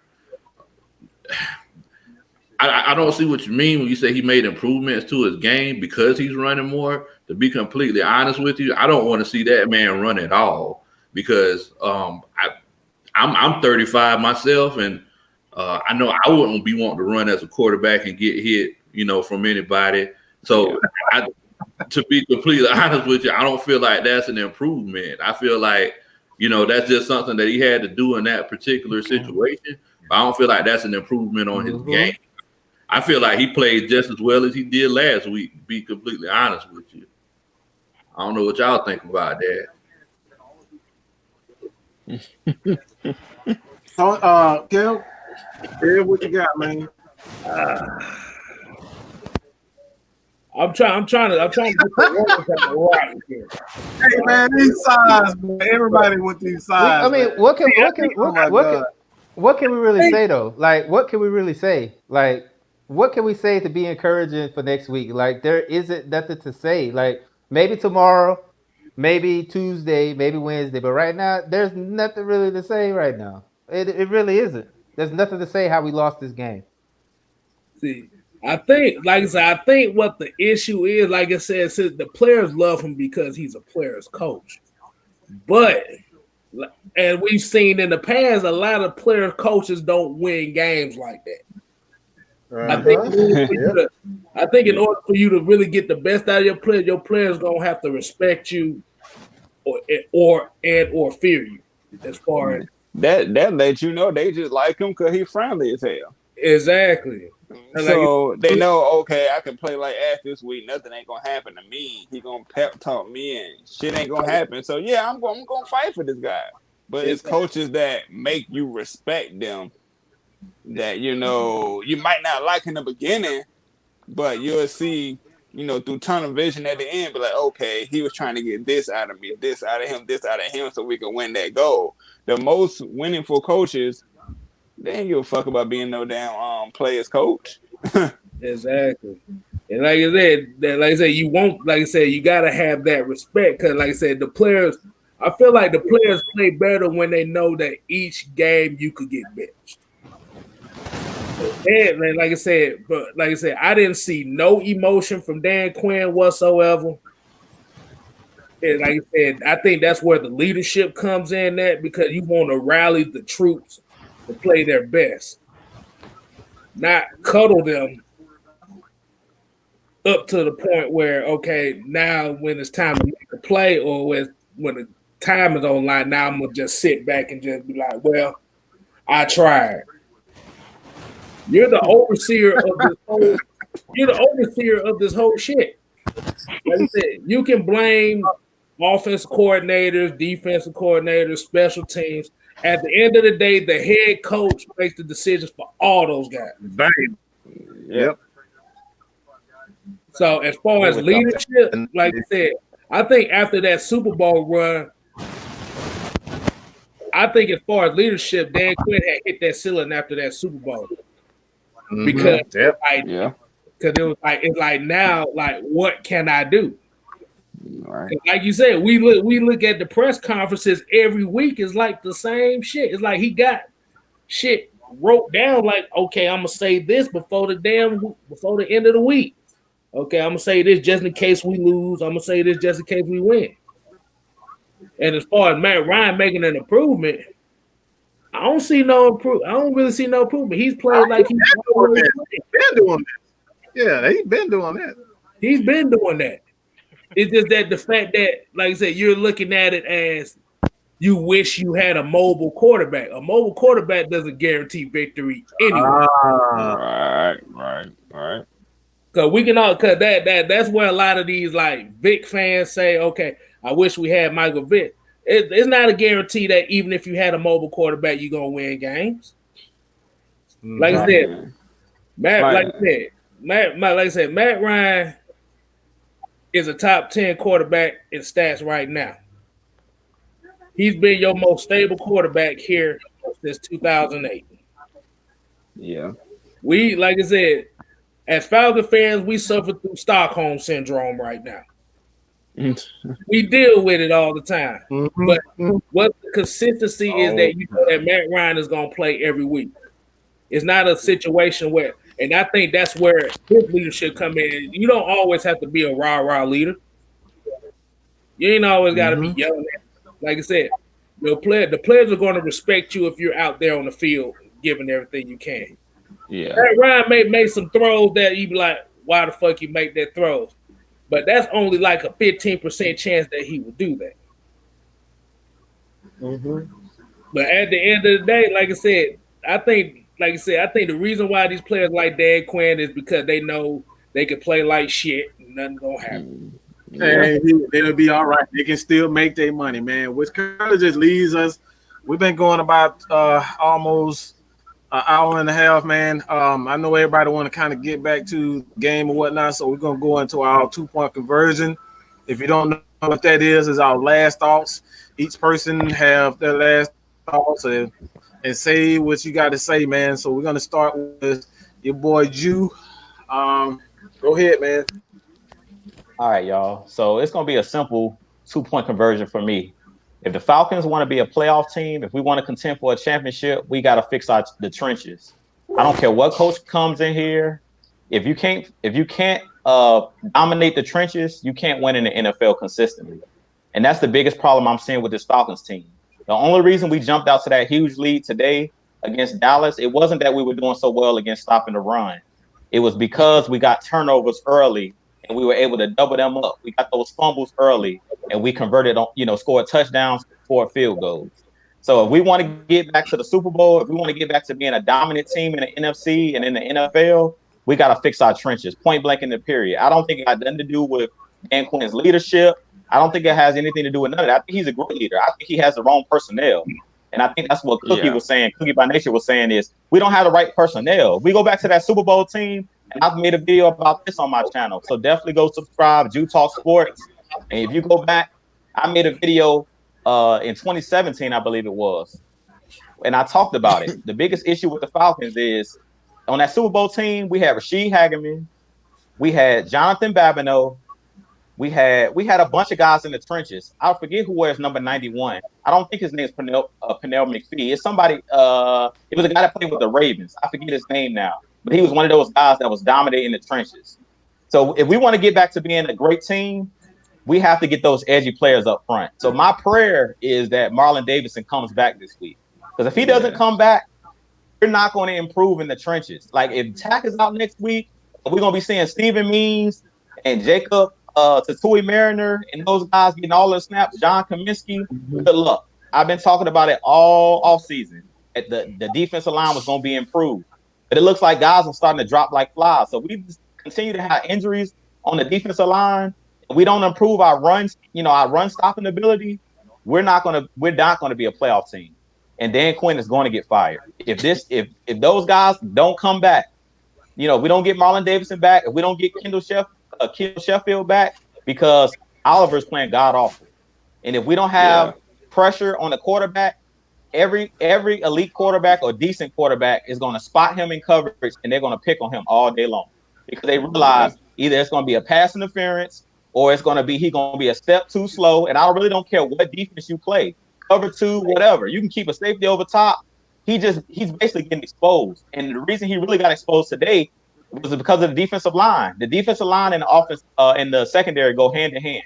So if you're not getting no pressure there and you're not blitzing and nobody's getting home and you got bad secondary play, your secondary is going to get exposed. And that's pretty much what happened in this game. But it all starts with stopping the run. If you can't stop the run and you can't dominate the trenches on the offense and the defense, because if y'all go back and watch this game, tell me how many times we hit Ezekiel Elliott in the backfield for loss. I can at least count on 3 times on my hand when I seen Todd Gurley getting tackled for loss in the run game. Right. And that shows you that's defensive line play. Has nothing to do with linebackers or none of that. That has to do with your defensive line. If you can't get them a 1-yard loss when the running back has the football, when they're handing the ball off, if you can't stop them and make negative plays for them. If you watch the Falcons play, we have at least 5 or 6 negative plays per game where our running back is getting hit for 2-yard loss, 1-yard loss. And you can't tell me, oh, that's on Todd Gurley, because Todd Gurley is not a running back that dances around. He basically goes north and south. So if he's losing yardage, that means the offensive line is losing that battle up front. So until we improve the offensive line and defensive line, I don't care who we bring in here, what coach we bring in here. We're going to struggle because we're too little. We're too light to tail up front. I've been saying that for a long time. We don't got enough bricks in our back pocket, as an old school would say.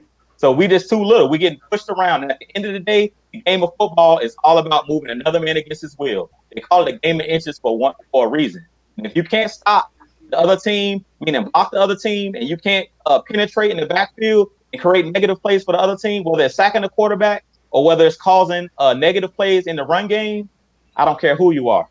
You're gonna lose. You're not gonna be a consistently winning team, and that's our biggest problem right now. Is the O line and the D line, mainly the D line, because the offensive line played pretty well the first 2 games.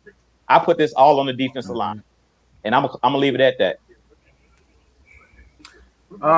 Cookie by nature, man. Yeah, boy. What you got, man? Go ahead and plug your stuff, dog.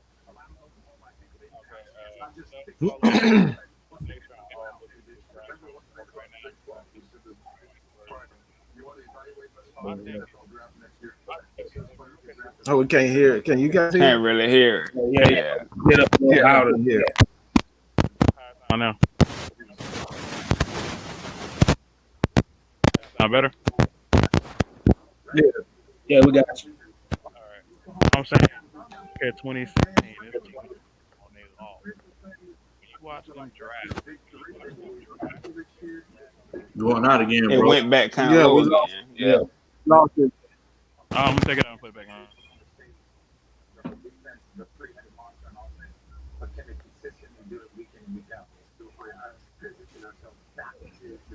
Yeah, I'm about to say I can't hear him. All right, we'll come back. We'll come back to him. And Dre, let everybody know where they can find you, dog. I'll be on Tuesday on Red Cup Rants. I gotta honor my bet. I have to sing. So if you want to listen up till 10 minutes before the show is over, don't tune in because I gotta make an ass of myself singing Outcast because the Falcons let me down today. I don't really have nothing to say about my 2-point conversion. Falcons let me down today. Like I said, I'd rather would have got blown out than to lose like this. There's nothing to say. If I'm Arthur Blank, I'll be making changes or I'll be evaluating a lot of things because right now, this is not how I didn't expect the season to start out with. This was a very winnable game in Arlington today. And the Falcons find a way to screw it up. They really found a way to screw it up, and something has to happen. Something has to happen. I don't know what it is. I'm not the coach. I'm not the owner. I don't write the checks. But something got to change. And for everybody that's blaming Matt Ryan for this loss, just get back under the bridge and eat them Teddy Grahams, man. Stop feeding these trolls, man. Stop feeding these trolls. Because all they talking about was what Matt Ryan did do, but they're not going to talk about the fact that the special teams forgot to recover a ball, a basic elementary school play, or the fact of the matter is our defense gave up big plays. Like they don't want to talk about that. They want to talk about what Matt Ryan did. So don't feed them trolls. Let them get back under the bridge and eat them Teddy Grahams and get fat. But that's all I got to say. Mm-hmm. That's all I got to say about that. Folks that's talk about Matt Ryan and what he didn't do, y'all trash as fuck for that. Y'all really are. All right, your boy Terror Artist 404. Y'all can check him out on YouTube, man. Yeah, man. Like you said, y'all can go check me out on YouTube, Terror Artist 404. And I'm gonna still piggyback on what Drew said about the trenches, man. But also, you gotta have a personnel and a coaching that wants that change.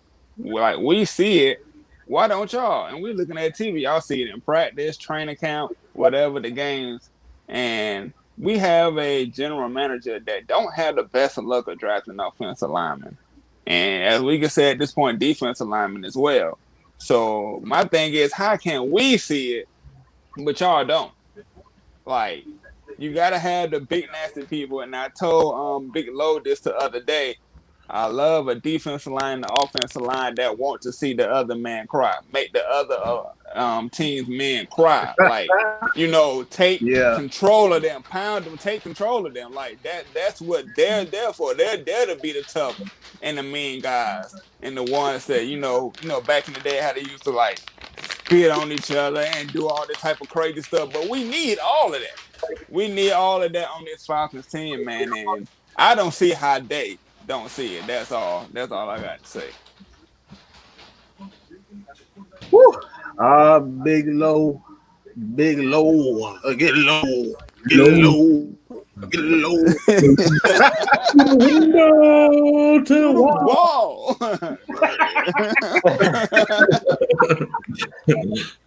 Hey man, look, I just want all the Falcons fans to know, that are watching this. I know that y'all are upset, and I know that y'all feel like we should have won the game. And if all this would have happened, if they would have jumped on the ball and everything like that on special teams, then it's like I said before the season, if we're a fifth, we'd all be drunk. The fact of the matter is that we deserve to lose this game. We shouldn't have been this close to winning this game in the first place. The way that Dallas played and the way that we played.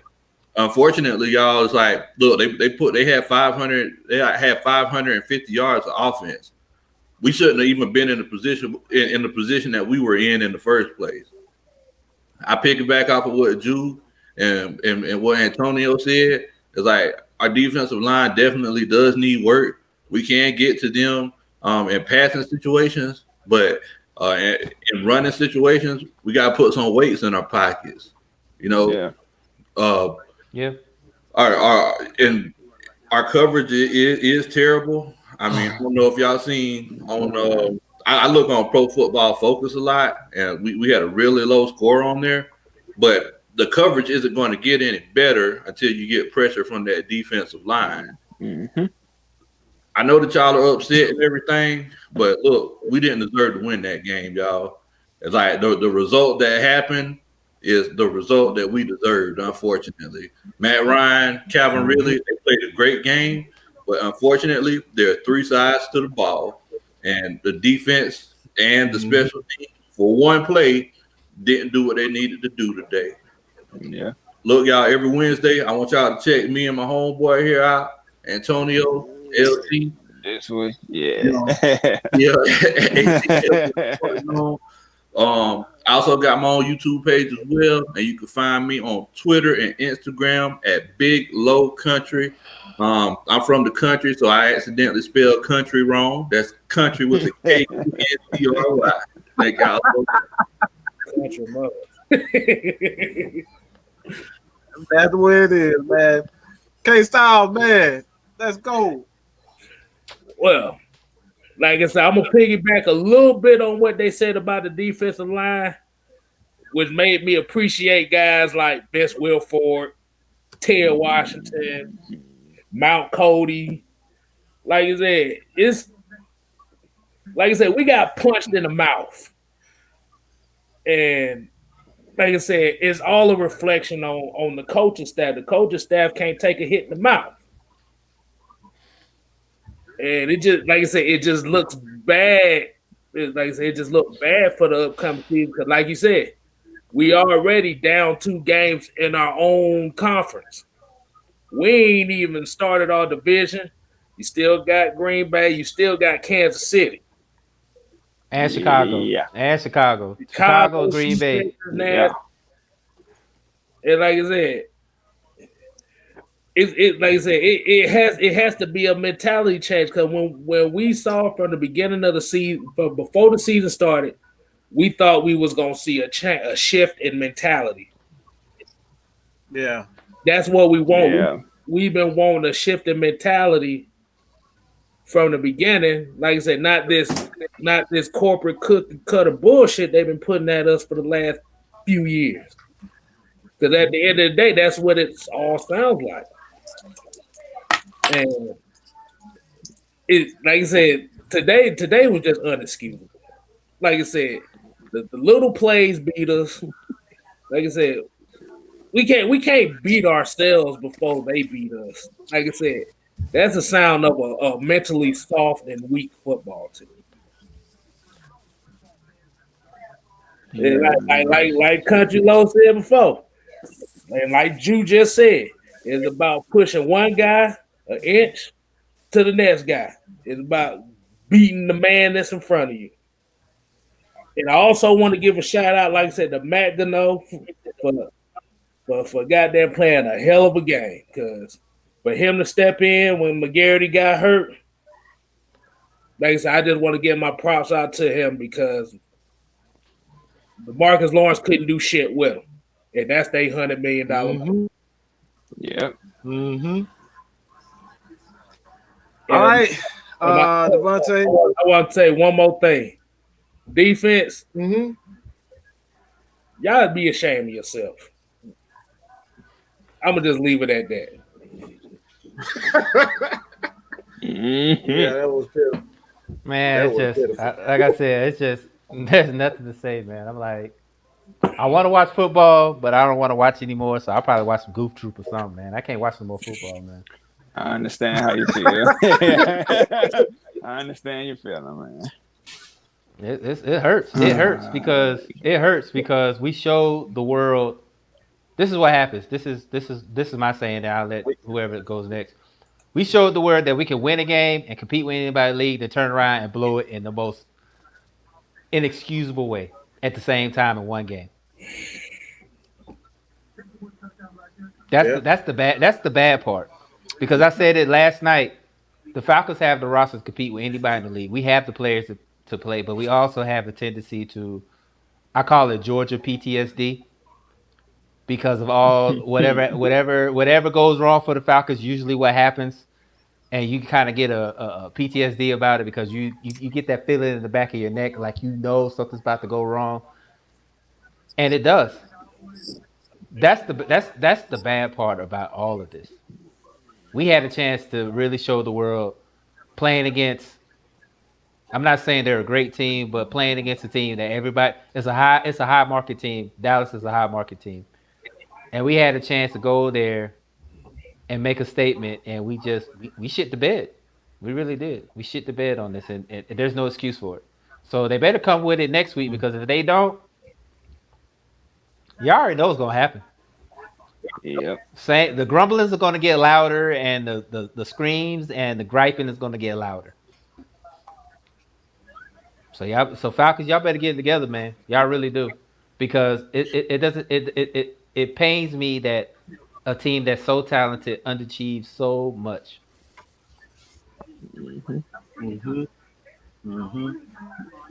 Devontae, you know?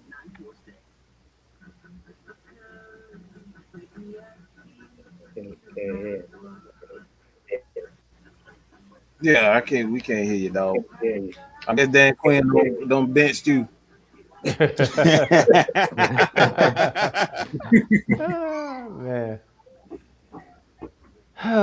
That's all I'm gonna say, man. I mean, it's been. Since we have some technical difficulties, I pretty much know what Devontae is gonna say, man.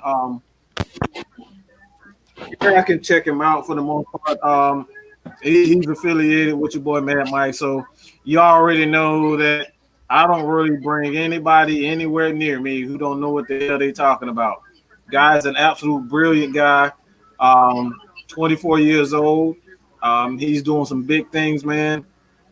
He's going to be a lot. He's going to be doing a lot of things, but mainly you guys are into basketball, Atlanta Dream, the Atlanta Hawks, man. This is definitely the guy, man. You can check him at Cookie by Nature on Twitter. Also, check us out at GSHM group on Twitter, as well as our YouTube page. But man, good gracious, man. I owe my 2-point conversion to just be this, man. I don't know, I'm going to be positive. I'm going to find a positive. It just ain't going to be today. I have nothing positive to say whatsoever. There was only one person that I can say that had a very good. Well, two people I can say. No, I wouldn't just say one person because even I thought Grady Jarrett kind of had a okay game for him. But it's only one guy that I can say that really had an excellent game, and that's Matthew Thomas Ryan, man. Like that dude, I don't know how many times this dude can continue to get his ass whipped. We get destroyed. He put up 29 points, and it's still not enough. It's embarrassing as a football team, as a fan base, to continuously burn, to keep burning and destroyed, and to get destroyed the exact same way over and over and over again. And this guy puts up big time numbers, and somehow some people still try to find a way to put him down. I'm just going to say this, I got nothing positive to say. Y'all can hit me up probably tomorrow. I might have something positive to say, but today just ain't it. I appreciate everybody who can continue to support us. Terror Artists Cup Rants will be on Tuesday nights at 8:00. You can check that out. Wednesday, Big Low, ATL and Sports Zone with Antonio, your boy Jew, myself, and K Styles. Friday night, man. The heavy hitters, man, coming at you with nothing but the facts and the stats. But I'm gonna go try to calm the fuck down and get something to eat and forget about this game. Hopefully, we get some good news that somebody has been fired. I just want somebody. I want somebody to answer for this. I doubt it happened, but I just want somebody to answer. I have no words. I'm about to go make me some. I have no words. I'm about to make me some barbecue chicken wings in my air fryer and just watch some Goof Troop, man. I'm gonna watch some cartoons. Maybe I'll get a laugh in if I watch some cartoons. Well, I ain't watching no more barbecue chicken today. I ain't watching no more football today, bro. I'm not watching any more football. Like I'm probably about. I refuse. I'm probably about to go jump on Madden 21 and beat the shit out the Cowboys like they should have been. It's just crazy. I always take out my anger, man. And the funny thing about it is, I live in Arizona, and I'm sitting here watching the Cardinals just decimate the Washington football team, and I'm like, fuck, man. Like, seriously, like, it doesn't make any sense. It really doesn't. It really doesn't. It really doesn't. I mean, they're really beating the shit out of the Washington football team with a second-year quarterback, and they're up here just balling, man. Like, where do we go? Like Deborah Cox said, where do we go from here? What she said, where do we go from here, man? They really do. So, but I'm a solace, you know. I'll probably smoke a little bit and then just watch some cartoons, man. But yeah, man, I appreciate everybody for joining in, man. This has been a crazy day. Again, we appreciate everybody for joining us, but we about to be ice beach, man, because everybody about to lose their mind, and yeah, that's about it. Appreciate it. That's it, man. Your boy, man, Mike is out, man. Hey. Word, I'm out of here.